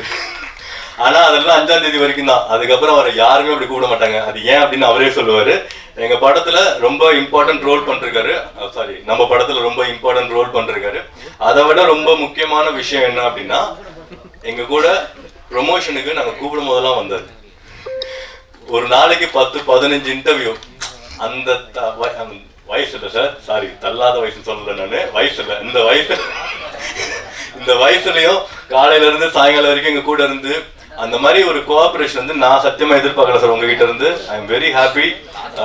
உங்களை நம்ம படத்துல பண்ணதுக்கும், நீங்க அவரோட முக்கியமான சீன் வந்து சார் இவர் தான் எடுத்தது சார் ஃபர்ஸ்ட் அந்த சீனை. நான் அப்புறம் ஃபைட் பண்ணி வைக்க சொன்னேன், நீங்க வரும்போது கேளுங்க அந்த சீனை.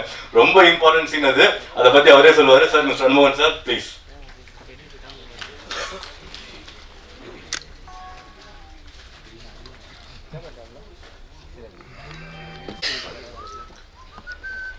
மீடியா நண்பர்கள் அனைவருக்கும் வணக்கமுங்க.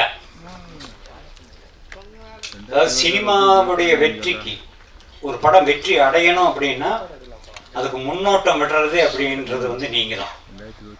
ஏன்னா உங்க கையில தான் இருக்கு. உங்க விமர்சனங்களை பொறுத்து தான் தியேட்டர்ல கிரௌடு கூடிட்டே போகும். நிச்சயமா இந்த படம் பார்த்ததுக்கு பிறகு ப்ரிவியூ எப்போ போடுறீங்க? உங்களுக்கு 5ஆம் தேதி பார்த்துட்டு நிச்சயமா உங்களுக்கு பிடிக்கும். விமர்சனங்களும் நல்லா எழுதுவீங்க, நம்பிக்கை இருக்கு.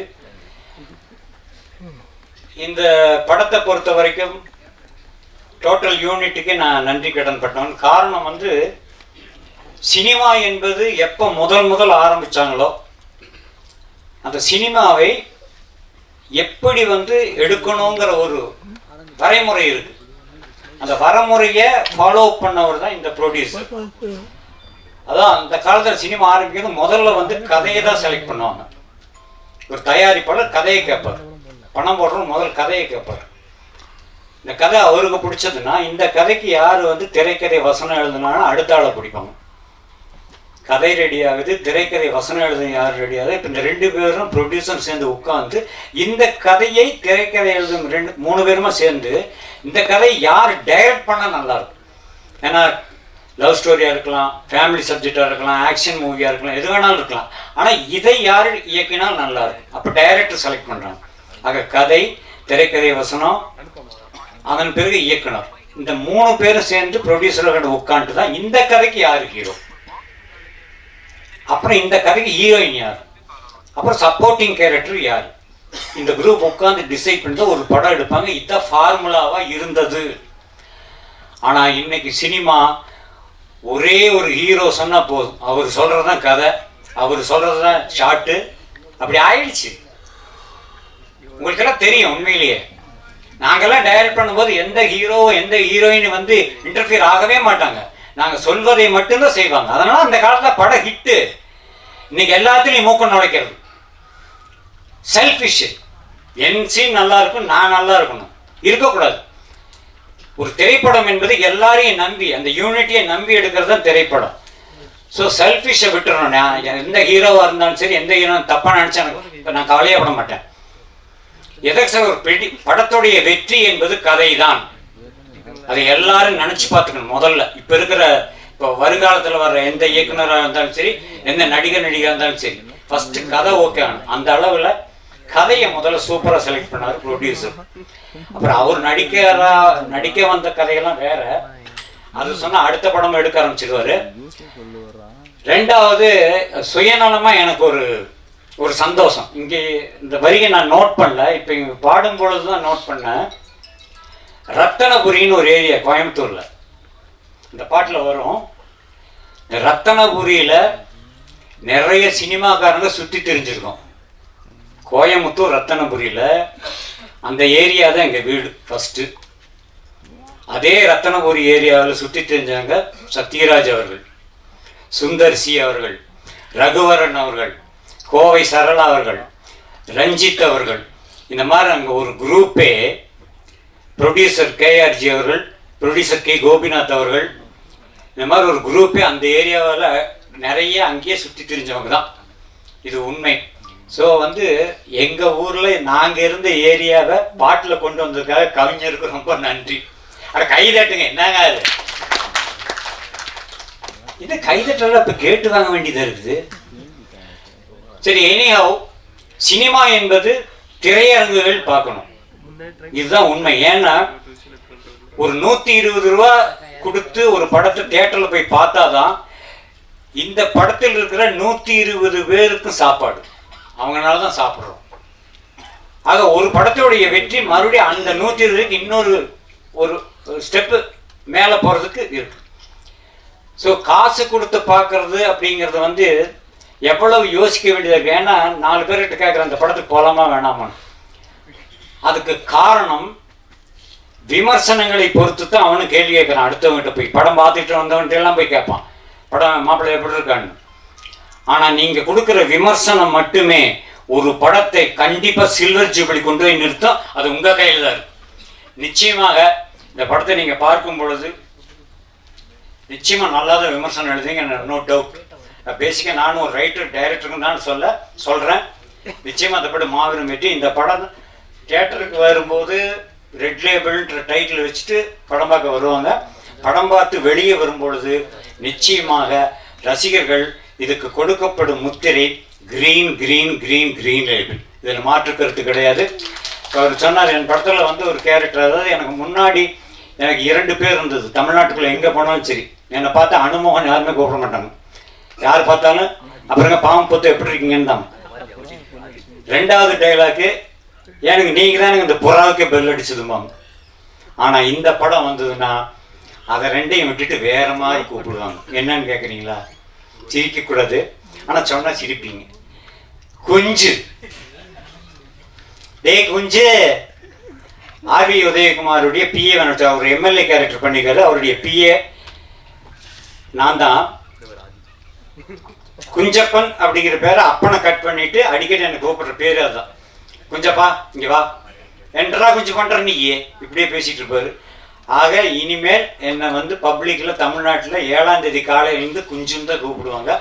உண்மையிலே சொல்கிறேன், என் நெஞ்சு நிறைந்த வாழ்த்துக்கள். ஏன்னா ஒரு படத்தில் நடிக்கும் பொழுது ஒரு கேரக்டருடைய பெயரை உச்சரிக்கிற அளவுக்கு ஒரு வாய்ப்பை 3வது தரமாக கொடுத்துருக்காங்க இந்த யூனிட். அவர்களுக்கு என்னுடைய நன்றி. இந்த திரைப்படம் 2026 இந்த திரைப்படம் வெளிவந்ததுக்கு பிறகு நிச்சயமாக இந்த படத்துல ஏதாவது ஒரு தேசிய விருது வாங்கியே தீரும். வாழ்த்துக்கள் வாழ்த்துக்கள் வாழ்த்துக்கள். Thank you sir. ஸோ ஆக்சுவலாக சார் சொன்ன மாதிரி படத்தில் வந்து இவர் RV Udhayakumar sir important role பண்ணிருக்காங்க. அப்புறம் முனிஷ்காந்த் சார் ரொம்ப இம்பார்ட்டன்ட் ரோல். ஐ மீன் சின்ன கெமியோ மாதிரி தான், பட் நல்லா இருக்கும் அந்த ரோல்.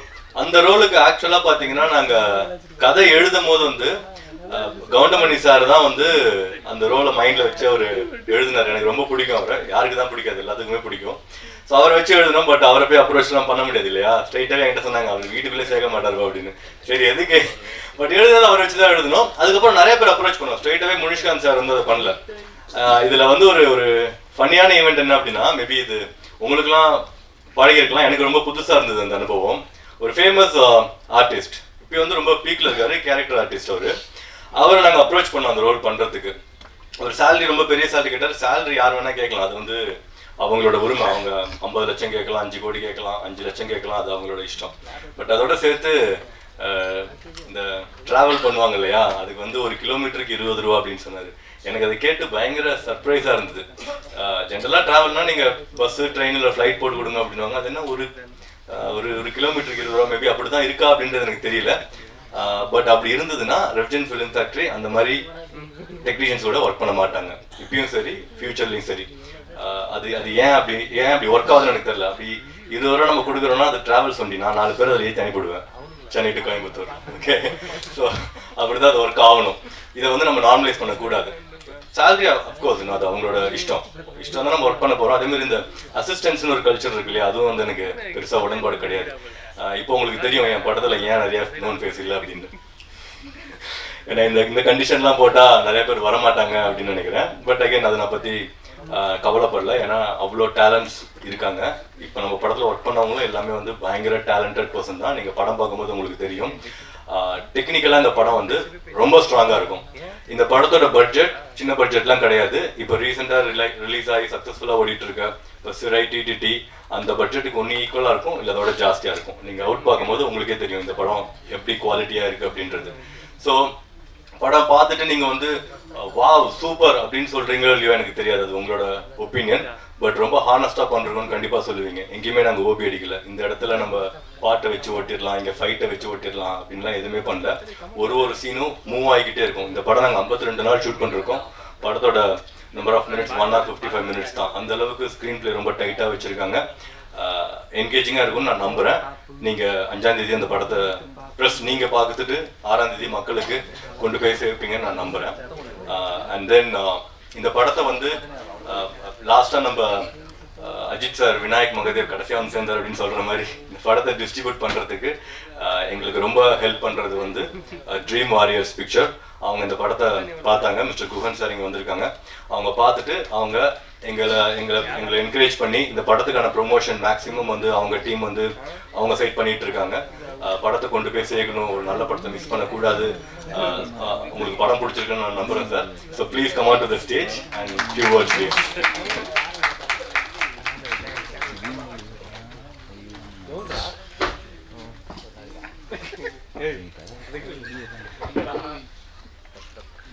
பத்திரிகை ஊடகத்துறை நண்பர்கள் அனைவருக்கும் மாலை வணக்கம். ரெட் லேபிள் படத்தின் தொடக்கத்திலிருந்தே நீங்கள் ஒரு சுவாரஸ்யமாக தான் பார்த்துட்டு இருப்பீங்க. அதே மாதிரி தான் எங்களை மீட் பண்ணி அப்ரோச் பண்ணதுலேருந்து பார்த்தீங்கன்னா ரொம்ப இன்ட்ரெஸ்டிங்காக தான் எங்களோட ஜேர்னியும் இருக்குது. இதில் த்ரூ அவுட்டாக பார்த்தீங்கன்னா திரு லெனின் சார் அவரோட சின்சியாரிட்டி தெரியுது. அவர் புது ப்ரொடியூசராக மட்டும் இல்லாமல் இண்டஸ்ட்ரிக்கும் திரும்பி நம்ம முடிஞ்ச வரைக்கும் நம்ம கான்ட்ரிபியூட் பண்ணுவோம், இதில் இருக்கிற சரி தவறுகளை சுட்டி காட்டலாம் அப்படிங்கிற ஒரு நோக்கம் தான். சில நேரங்களில் அது அவருக்கு புதுசாக இருக்கலாம், சில நேரங்களில் இல்லை அடுத்த செட் ஆஃப் ஃபிலிம்ஸில் பண்ணுறப்போ அவருக்கு ஒரு எக்ஸ்பீரியன்ஸும் கிடைக்கும். So welcome sir, first of all welcome to Tamil cinema industry. அவரோட ஆட்டிடியூடோ அவரோட சினிமா ப்ரெசன்ஸ் ரெண்டுமே ஒன்று தான். நீங்கள் whatever you seeing in the screen அதே மாதிரி தான் அவரோட நிஜ வாழ்க்கையிலையும் அவர் என்ன மாதிரியான ஆட்டிடியூட் இருக்காரோ அதே தான் அவர். ஸோ எனக்கு ஒரு 2 முக்கியமான கருத்துக்களை பதிவு பண்ணணும்னு நினைக்கிறேன். அதுக்கு முன்னாடி ரெட் லேபிள் படத்தை பற்றி சொல்லலாம். ரெட் லேபிள் திரைப்படம் வந்து கிரைம் இன்வெஸ்டிகேட்டிவ் த்ரில்லர் ஜானரில் பண்ணியிருக்காங்க. டைரக்டர் KR வினோத் அவர்களுக்கு என்னுடைய மனமார்ந்த வாழ்த்துக்கள். எடிட்டர் லாரன்ஸ் அவர்களுக்கு வாழ்த்துக்கள். அப்புறம் கங்க்ராச்சுலேஷன் சார். இது எப்படி ட்ராவல் பண்ணியிருக்காங்க அப்படின்னு பார்த்தீங்கன்னா, முன்னாடி அனுபவம் சார் சொன்ன மாதிரி கதை இலாக்காவிலிருந்து ஆரம்பிச்சிருக்காங்க. கதை இலாக்காங்கிறப்பே நம்மளுக்கு டக்குன்னு எங்க செட்டியாருடைய ஞாபகங்கள் தான் வருது, கேட்ட ஞாபகங்கள். அவர் கதை இலாக்காவை தேர்ந்தெடுத்து அவங்க ரைட்டிங் கம்ப்ளீட் பண்ணிட்டு அதுக்கப்புறமா தான் வந்து காஸ்ட் அண்ட் க்ரூ டிசைட் பண்ணி போகிற ஒரு ப்ராசஸ் இருந்துச்சு. அந்த ப்ராசஸை இந்த படத்துக்கு ஃபாலோ பண்ணிக்கிறது ரொம்ப மகிழ்ச்சிகரமாக இருக்குது. இது முன்னெடுத்து சென்ற அகைன் திரு லெனின் அவர்களுக்கு ப்ரொடியூசராக என்னோட வாழ்த்துக்களையும் வணக்கத்தையும் தெரிவிச்சுக்கிறேன். இதனோட மியூசிக் டைரக்டர் கைலாஷ் மேனன் அவர்களுக்கு என்னுடைய வாழ்த்துக்கள். சாங்ஸ் வெரி இன்ட்ரெஸ்டிங்காக இருக்குங்க சார். படத்தோட டிஓபி சதீஷ் மையப்பன் அவருக்கு என்னுடைய வாழ்த்துக்கள். ரைட்டராகவும் பொன் பார்த்திபன் சாருக்கு இந்த நேரத்தில் என்னுடைய வணக்கத்தையும் வாழ்த்துக்களையும் தெரிவித்துக் கொள்கிறோம். காஸ்ட் அண்ட் க்ரூவில் பார்க்குறப்போ ஹீரோவா லெனின் சார் அவருக்கு வாழ்த்துக்கள். ஆக்ட்ரஸ் லீடா அஸ்மின் அவர்களுக்கு என்னுடைய வாழ்த்துக்கள். அனுமோகன் சார் வாழ்த்துக்கள் சார், முனிஷ்காந்த் சார் மற்றும் ஆர் வி உதயகுமார் சார் எல்லாத்துக்கும் என்னுடைய வாழ்த்துக்களை தெரிவிச்சுக்கிறேன். இரண்டு முக்கியமான விஷயம் பேசணும்னு சொல்லி சொன்னேன். ஏன்னா இந்த மேடையே ரொம்ப இன்ட்ரெஸ்டிங்காக இருக்கு. இங்கே வந்து ஒரு சில திங்ஸை ஓப்பனாகவே பேசலாம் அப்படின்னு நினைக்கிறேன். இது வந்து கேள்வி பதில் விதமாக கொண்டு போகலாம்னு நினைக்கிறேன். இப்போ ஒரு திரைப்படம் வந்து வெற்றி பெறுவதற்கு எது காரணமாக இருக்கும், யார் ஆடியன்ஸ் அப்படின்னு சொல்லி கேட்டிங்கன்னா, இது எல்லா படத்துக்குமே இதுதான் எனக்கு நிறைய பேர் கேட்குற ஒரு கேள்வி. ஏன்னா டிஸ்ட்ரிபியூட்டராக இருக்கிறப்போ வந்து நம்ம பல திரைப்படங்களை கண்டினியூஸாக பார்த்துட்டு இருப்போம். கண்டினியூஸாக ட்ரேடோட நம்பர்ஸ் எல்லாமே பார்த்துட்டு இருக்கோம். இந்த வாரம் என்ன படம் ஓடி இருக்கு, இந்த வாரம் இந்த மாதிரி படங்களுக்கு எவ்வளோ தியேட்டர் கிடைச்சிருக்கு, எவ்வளோ ஸ்க்ரீன் கிடைச்சிருக்கு, எந்த மாதிரியான பெர்ஃபார்மன்ஸ் இருக்குது அப்படிங்கிறதுனால ஒரு ஆப்வியஸான ஒரு கொஸ்டின் தான். நான் உங்களுக்கு எல்லாத்துக்கும் தெரிஞ்சது தான், இருந்தாலும் நான் முடிஞ்ச வரைக்கும் எனக்கு தெரிஞ்ச இன்ஃபர்மேஷனை ஷேர் பண்ணணும்னு நினைக்கிறேன். ஃபிலிம்ஸோட ஃபர்ஸ்ட் ஆடியன்ஸுங்கிறதே வந்து அது வந்து நம்ம ஓகே அப்படின்னா நம்ம இண்டஸ்ட்ரி எந்த மாதிரியான இண்டஸ்ட்ரின்னு பார்த்தீங்கன்னா, நம்ம இண்டஸ்ட்ரி ரொம்ப கிளியராக ஹீரோ டிபெண்டான இண்டஸ்ட்ரி தான். அதில் எந்த மாற்று கருத்தும் இல்லை. ஒரு ஸ்டேட் ஒரு மாதிரி இருக்குது. தமிழ்நாடு பொறுத்த வரைக்கும் ஹீரோ ட்ரிவன் இண்டஸ்ட்ரியாக இருக்குது ப்ரெசன்ட்லி. ஆனால் இது மாறுமா அப்படின்னு கேட்டிங்கன்னா, கண்டிப்பாக மாறுறதுக்கு உண்டான எல்லா வாய்ப்புகளும் இருக்குது. அதுக்குண்டான முன்னோட்டமாக தான் பல படங்கள் இப்போ ரீசெண்டாக ஹிட்டான ஃபிலிம்ஸ் எல்லாமே அதுக்கு ஒரு முன்னோடியாக இருக்குது. சிறையா இருக்கட்டும், இல்லை லப்பர் பந்தா இருக்கட்டும், இல்லை அதுக்கு முன்னாடி ட்ரெஸ் பண்ணி, இந்த மாதிரியான சிறு படங்கள் பெரிய படங்கள் இல்லாமல் எல்லா படங்களுக்குமே ஒரு வரிசையாக ஒரு அங்கீகாரம் கிடைத்து கொண்டே வருது. நான் முக்கியமாக இந்த மாதிரியான ஒரு சேஞ்சஸும் இண்டஸ்ட்ரியில் நடந்துட்டு இருக்கு. ஸோ அப்போ ஆடியன்ஸ் யார் அப்படிங்கிறத வந்து ஒரு டெஃபினட்டாக ஒரு கிளாரிட்டி இருக்குது. எந்த மாதிரியான ஏஜ் குரூப்புக்கு படம் எடுக்கிறோங்கிறது ரொம்ப முக்கியம். 15 வயசுலேருந்து 30-32 வயசு இவங்க தான் ஃபஸ்ட்டு கம் ஆடியன்ஸ். அவங்க வந்து ரொம்ப ஓப்பனாக வந்து எந்த படத்தையும் வந்து அவங்களுக்கு ஒரு அட்ராக்ஷன் ஒரு ஈகர்னஸ் தூண்டுதோ அந்த படத்துக்கு கண்டிப்பாக மிகப்பெரிய வரவேற்பு கொடுத்து அவங்க வந்து படத்துக்கு வந்து தேட்டரில் வந்து பார்ப்பாங்க.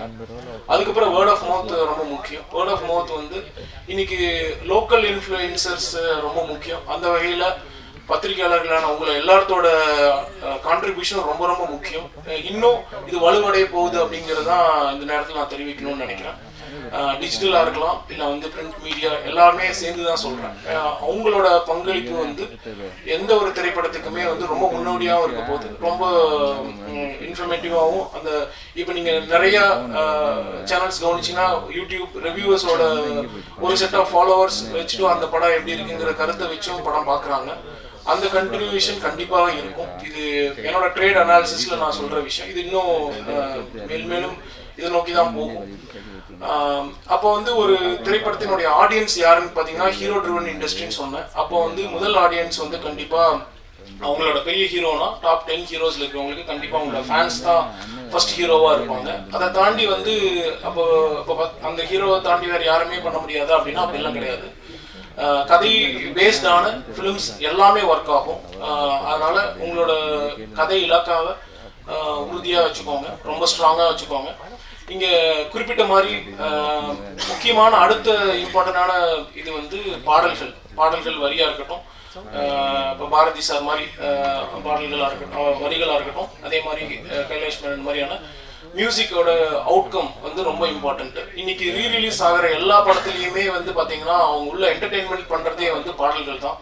அந்த பாடல்கள் தான் வந்து உள்ள என்டர்டெயின்மெண்ட் பண்ணி அவ்வளோ தூரம் கரகோஷம் பண்ணி அவ்வளோ ஆர்ப்பாட்டம் அவ்வளோ சந்தோஷத்தை பிரதிபலிக்கிறது வந்து பாடல்கள் தான். பாடல்கள் ரொம்ப முக்கியத்துவம் வாய்ந்தது. அது வந்து ப்ரொமோஷனாகவும் ஸ்பேஸ்மெண்ட்டாகவும் உங்களுக்கு ரொம்ப இம்பார்ட்டன்ட். அதனால இந்த இரண்டு விஷயத்தையும் முக்கியமாக கருத்தில் கொண்டு பண்ணுறப்போ ஒரு கூடுமான வரையில் நம்ம ஒரு டார்கெட் ஆடியன்ஸ்னு சொல்லுவோம், அந்த ஆடியன்ஸை ரீச் பண்ண முடியும்.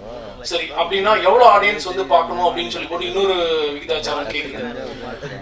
அதனோட நம்பர்ஸ் பார்த்தீங்கன்னா நம்ம தமிழ்நாட்டோட டோட்டல் பாப்புலேஷன் வந்து அபவுட் 8 crore பாப்புலேஷன் இருக்கு. அப்போ 8 கோடி மக்கள் into 200 நீங்கள் கணக்கு போட்டுக்கலாம். ஆனால் 8 கோடி மக்கள் வந்து படம் பார்க்குறாங்களா அப்படின்னு கேட்டிங்கன்னா இன்னைக்கு இருக்கிற சூழ்நிலையில் அவங்களுக்கு உண்டான என்கரேஜ்மெண்ட்ல அந்த நம்பர் இல்லை. ஸோ அப்போ எத்தனை பேர் பார்த்தா ஒரு இன்ட்ரெஸ்டிங்காக இருக்கும் அப்படின்னா ஒரு அப்போ அதுல ஒரு 10% எடுத்தீங்க அப்படின்னா 80 லட்சம் பேர். 80 லட்சம் பேர் பார்க்கணுமான்னு கேட்டீங்கன்னா அந்தந்த பட்ஜெட்டை பொறுத்து அந்தந்த ஆடியன்ஸோட கவுண்ட் நீங்க பண்ணிக்கலாம். பட் குடும்பமான வரையில் ஒரு நியூ ஃபிலிம்ஸ் நீங்க கொண்டு வரீங்க அப்படின்னா உங்களோட மினிமம் ஆஃப் அண்டர்ஸ்டாண்டிங்லேயே எவ்வளோ ஆடியன்ஸ் பார்க்கணும்னா அட்லீஸ்ட் ஒரு 2 லட்சத்துலேருந்து ஒரு 5 லட்சம் ஆடியன்ஸாக உங்களுக்கு படத்தை பார்க்கணும் அப்படிங்கிறது, which is nothing but closer to 1% தான். 1% கூட இல்லை, 1% 8 லட்சம், அதுக்கும் கம்மியாக தான் சொல்கிறேன். பட் 5 லட்சம் பேர் பார்க்குற அளவுக்கு உண்டான ஒரு திரைக்கதையை அமைச்சு அதுக்குண்டான பாடல்களை அமைத்து ஹிட் கொடுத்துட்டு நீங்கள் உள்ளே வரப்போ வந்து தியேட்டர் என்ட்ரன்ஸ் வந்து உங்களுக்கு அருமையாக இருக்கும். இதுதான் பேசிக்கான ஒரு விஷயம். இதுதான் வந்து என்னோட அண்டர்ஸ்டாண்டிங்கில் இருக்கிற இந்த டார்கெட் ஆடியன்ஸோட ரீச்சிங் பாயிண்டாக இருக்கும். இது பெரிய ஹீரோவுக்கும் அந்த பட்ஜெட்டுக்கும் பொருந்துமான்னு கேட்டிங்கன்னா பொருந்திருக்கு. அவங்க ஆல்ரெடி இது எல்லாமே தாண்டி தான் வர்றாங்க. அதுக்கு மேலேயும் சில விஷயங்கள் அது வேணும். அதனால் அந்த டாபிக் நான் போகல. ஸோ பேசிக்காக நியூ கமர்ஸுக்கு இதுதான் டார்கெட் ஆடியன்ஸ். இதுதான் முதல் கேள்வியோட பதில். இப்போ ரெண்டாவது ஒரு முக்கியமான விஷயத்தை ஒன்று சொல்லணும்னு நினைக்கிறேன். இது ரொம்ப இன்ஃபர்மேட்டிவாக தான் இருக்கும்னு நினைக்கிறேன். But please affordability of the audience என்ன மாதிரி இருக்கும் அப்படின்னு சொல்லி போட்டு கேட்குறேன். சினிமா வந்து மிகவும் அதாவது என்ன சொல்றதுன்னா மோஸ்ட் எக்கனாமிக்கலி, அப்போ சினிமாவோட அஃபோர்டபிலிட்டி எந்த மாதிரி இருக்கும், சினிமாவோட பயணம் எந்த மாதிரி இருக்கும், சினிமாவோடைய எதிர்காலம் எந்த மாதிரி இருக்கும் அப்படிங்கிறது எல்லாமே இதில் ஒரு அடங்கின மாதிரியான ஒரு கேள்வி தான் அது. இருந்தாலும் நான் முடிஞ்ச வரைக்கும் நான் கவர் பண்ணுறதுக்கு பார்க்குறேன். ஃபர்ஸ்ட் அதனோட ஃபர்ஸ்ட் கொஸ்டினே வந்து அஃபோர்டபிலிட்டி தான். அஃபோர்டபிலிட்டினா என்ன அப்படின்னா எக்கனாமிக்கலி நம்ம வந்து ஒரு படத்துக்கு எவ்வளோ ஸ்பெண்ட் பண்ணுறோம் அப்படிங்கிறது ரொம்ப முக்கியம். ஒரு படத்தோட ஸ்பெண்டிங்கிறது டைரெக்டாக டிக்கெட்டோட காஸ்ட்டில் தான் இருக்கும். அந்த டிக்கெட்டோட காஸ்ட்னு எடுத்துட்டிங்கன்னா இப்போ வந்து 150 ரூபாலேருந்து 200 ரூபா அப்படிங்கிறது தான் ஸ்டாண்டர்டான டிக்கெட் ரேட்ஸில் இருக்குது. 100 ரூபா, 150, 200. இந்த காஸ்ட் வந்து ஸ்டில் எல்லா தரப்பு மக்களுக்கும் அஃபோர்டபுளான ஒரு என்டர்டெயின்மெண்ட். எல்லாத்துக்குமே என்டர்டெயின்மெண்ட் வேணும். ஆடியன்ஸ்க்கு வேண்டியது கண்டென்ட். அந்த கண்டென்ட் வந்து சரியான கண்டென்ட் கொண்டு வரப்போ கண்டிப்பாக ஆடியன்ஸ் வருவாங்க, பெருந்திரளாக வருவாங்க. அப்போ வந்து இப்போ இந்த டிக்கெட் ரேட் மட்டும்தான் டிசைடிங் ஃபேக்டரானு கேட்டிங்கன்னா இல்லை. இது மேபி சிலருக்கு ஒரு ஒரு ஒரு தோன்றதில் கூட இருக்கலாம். பட் இருந்தாலும் நீங்கள் கண்டிப்பாக நினைவுக்கு ஒரு ரீகால் பண்ணணுங்கிறதுக்காக சொல்கிறேன். இதை தாண்டி அவங்க ஒரு ஃபேமிலியாக உள்ள வரணும் அப்படின்னா வேற என்னென்ன மாதிரியான ஸ்பெண்டிங் இருக்குது அப்படின்னு பார்த்தீங்கன்னா அந்த இடத்துல தான் பெரிய கேள்விக்குறிகள்லாம் முன்னாடி வருது. முதல் கேள்விக்குறி வந்து இது வந்து நான் ப்ரெஸ்ஸுக்குமே ஒரு சின்ன வேண்டுகோள் தான். நீங்களுமே இதை பற்றி ஒரு சின்ன ஆராய்வுகள் பண்ணி நீங்களுமே உங்களுக்கு தெரிஞ்ச அந்த பதிவுகளை பண்ணணும். ஏன்னா நீங்கள் திருத்தணும் இண்டஸ்ட்ரிக்கு. உங்களோட விமர்சனங்கள் ரொம்ப முக்கியங்கிற பாயிண்ட்ல இந்த டாபிக்கை சொல்லுறேன். ஒரு காஃபின்னு எடுத்துட்டீங்கன்னா காஃபி என்ன ரேட்ல வருது அப்படின்னா இன்னைக்கு வந்து 90 ரூபாலேருந்து 150 ரூபா வரைக்கும் இருக்குது. இப்போ 150 ரூபா டிக்கெட்டே இருக்கு. இப்போ காஃபி உள்ள 150 ரூபாயான்னு கேட்டீங்கன்னா 150 ரூபா தான். இல்லை சார் எங்க தேட்டர்ல 120ன்னு சொல்லலாம். நான் இது வந்து பொதுவாக எல்லா தேட்டருக்குமே அப்ளிகபிள். எந்த ஒரு இண்டிவிஜுவல் தேட்டர் நான் பொதுவாக சொல்லலை. மல்டிப்ளெக்ஸுக்கும் அப்ளிகபிள், சிங்கிள் தேட்டருக்கும் அப்ளிகபிள், ஆல் ஃபார்ம் ஆஃப் தேட்டர்ஸ்க்கும் அப்ளிகபிள் தான். ரைட். அப்போ என்ன மாதிரியான காஸ்ட்ல இருக்குன்னு பார்த்தீங்கன்னா இன்னைக்கு வந்து ஒரு 150 ரூபால வரைக்கும் ஒரு காஃபி ரேட் கொடுக்க முடியும். அதே காஃபியோ டீயோட ரேட் நீங்கள் வெளில போய் குடிச்சிங்கன்னா 20 ரூபா 30 ரூபா தான். அப்போ அதே வெளியில் 20 ரூபா 30 ரூபா கொடுக்குற ஆடியன்ஸ் வந்து உள்ளுக்குள்ள வந்து 90 ரூபா கொடுக்க முடியுமா? இந்த கேள்விக்கு நான் பதில் சொல்ல முடியாது. சரி, பப்ஸ் என்ன ரேட்ல இருக்கு அப்படின்னு பார்த்தீங்கன்னா 120 ரூபால இருக்கு. 120 ரூபால இருக்கிற பப்ஸ் வந்து வெளியில இருக்கிற பப்ஸ் வந்து 30 ரூபா.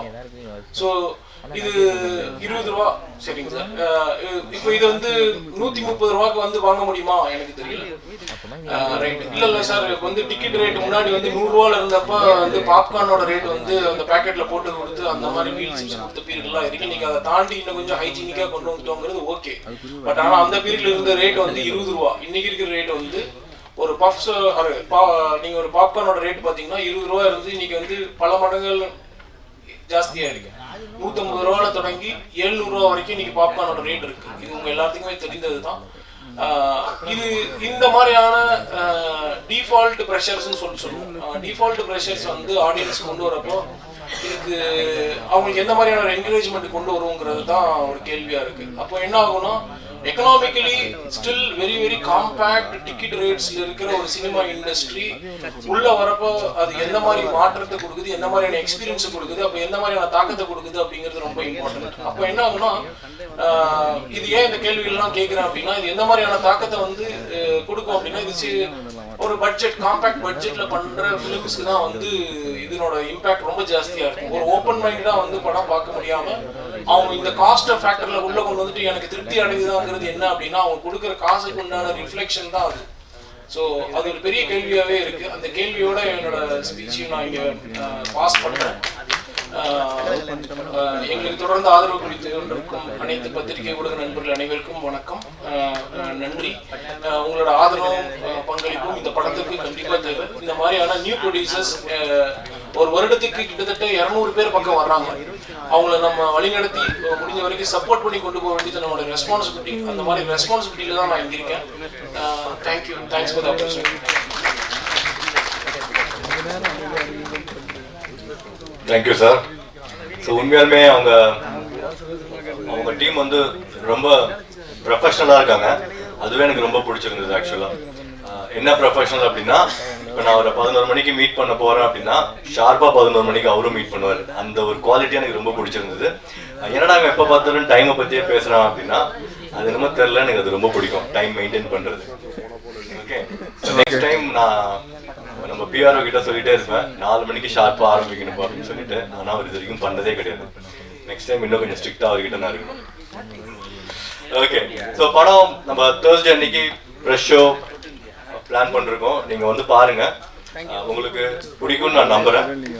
ரொம்ப நேர்மையாக இந்த படத்தை பண்ணியிருக்கோம். ஏற்கனவே சொன்ன மாதிரி ஓப்பன் மைண்டடாக வந்து பார்த்தீங்கன்னா உங்களுக்கு கண்டிப்பாக அது என்கேஜிங்காக இருக்கும். ஸோ கடைசியாக நான் வந்து என்னோட ஒரு டிபார்ட்மெண்ட் பற்றி மட்டும் நான் பேசி முடிச்சுக்கிறேன். அவங்க வந்து என்னோட பிஆர் டிபார்ட்மெண்ட். ஸோ ஸ்ரீதர் அவர் வந்து நானும் அவரும் காலேஜில் ஒன்றா படித்தோம். ஸோ அப்படிதான் எனக்கு ஒரு பழக்கம். என்ன எக்ஸ்ட்ரா கேர் எடுத்து அவர் பார்த்துக்கிறாரு. இந்த படம் எல்லாத்துக்குமே போய் சேரணும் அப்படின்னு சொல்லிட்டு அவரோட எஃபர்ட் வந்து ரொம்ப ரொம்ப ஜாஸ்தியாக இருக்கு. இதுக்கான ப்ரொமோஷன் வேலையும் அவர் ரொம்ப டெடிகேட்டடாக பண்ணுறாரு. அவர் கூட மிஸ்டர் உதய் அண்ட் ஹரி இவங்களுமே வந்து எந்த எதிர்பார்ப்பும் இல்லாம, இதுதான் ரொம்ப முக்கியம். உங்க டீமா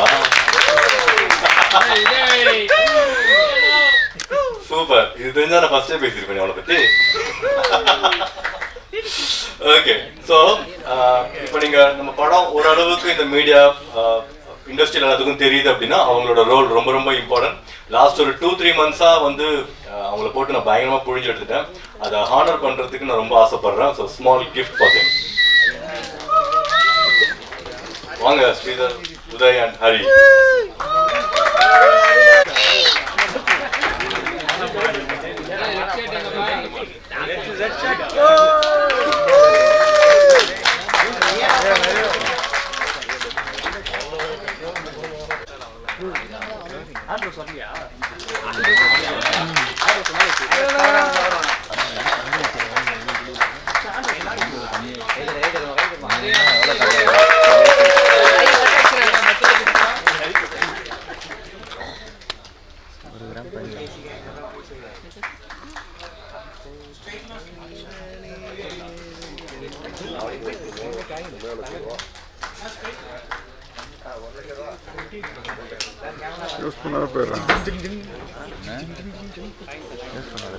இன்னொரு 2 வருஷத்துக்கு முன்னாடினா இதுவே பெரிய காயினா இருந்திருக்கும். தங்கம் விலை ஜாஸ்தியானதுனால காயின் கொஞ்சம் சின்னதாயிடுச்சு. ஆனா தங்கம் தானே, இந்த 3 தங்கங்கள் தான். Okay, all right. So thank you everyone. என்னோட டீம் நான் நிறைய பேர் மிஸ் பண்றப்ப, மெயினா Anusha madam and we have Kevin sir and Sasi இருக்காரான்னு தெரியல. சசி ப்ரோ, வேற யார் வந்திருக்கீங்க அப்படின்னு தெரியல. இவங்கெல்லாம் ரொம்ப இம்பார்ட்டன்ட் ரோல் பிளே பண்ணிருக்காங்க. அவங்கெல்லாம் ஆல்ரெடி இண்டஸ்ட்ரியில ரொம்ப வருஷமா இருக்காங்க. நான் பார்த்த one of the few talents கூட அவங்க. சினிமான்றது நேரம் தானே, எவ்வளவு திறமை இருந்தாலும் நேரம் அமையணும். இவங்க எல்லாத்துக்கும் அந்த நேரம் அமையும் அப்படின்றத நான் நம்புறேன். Thank you every one.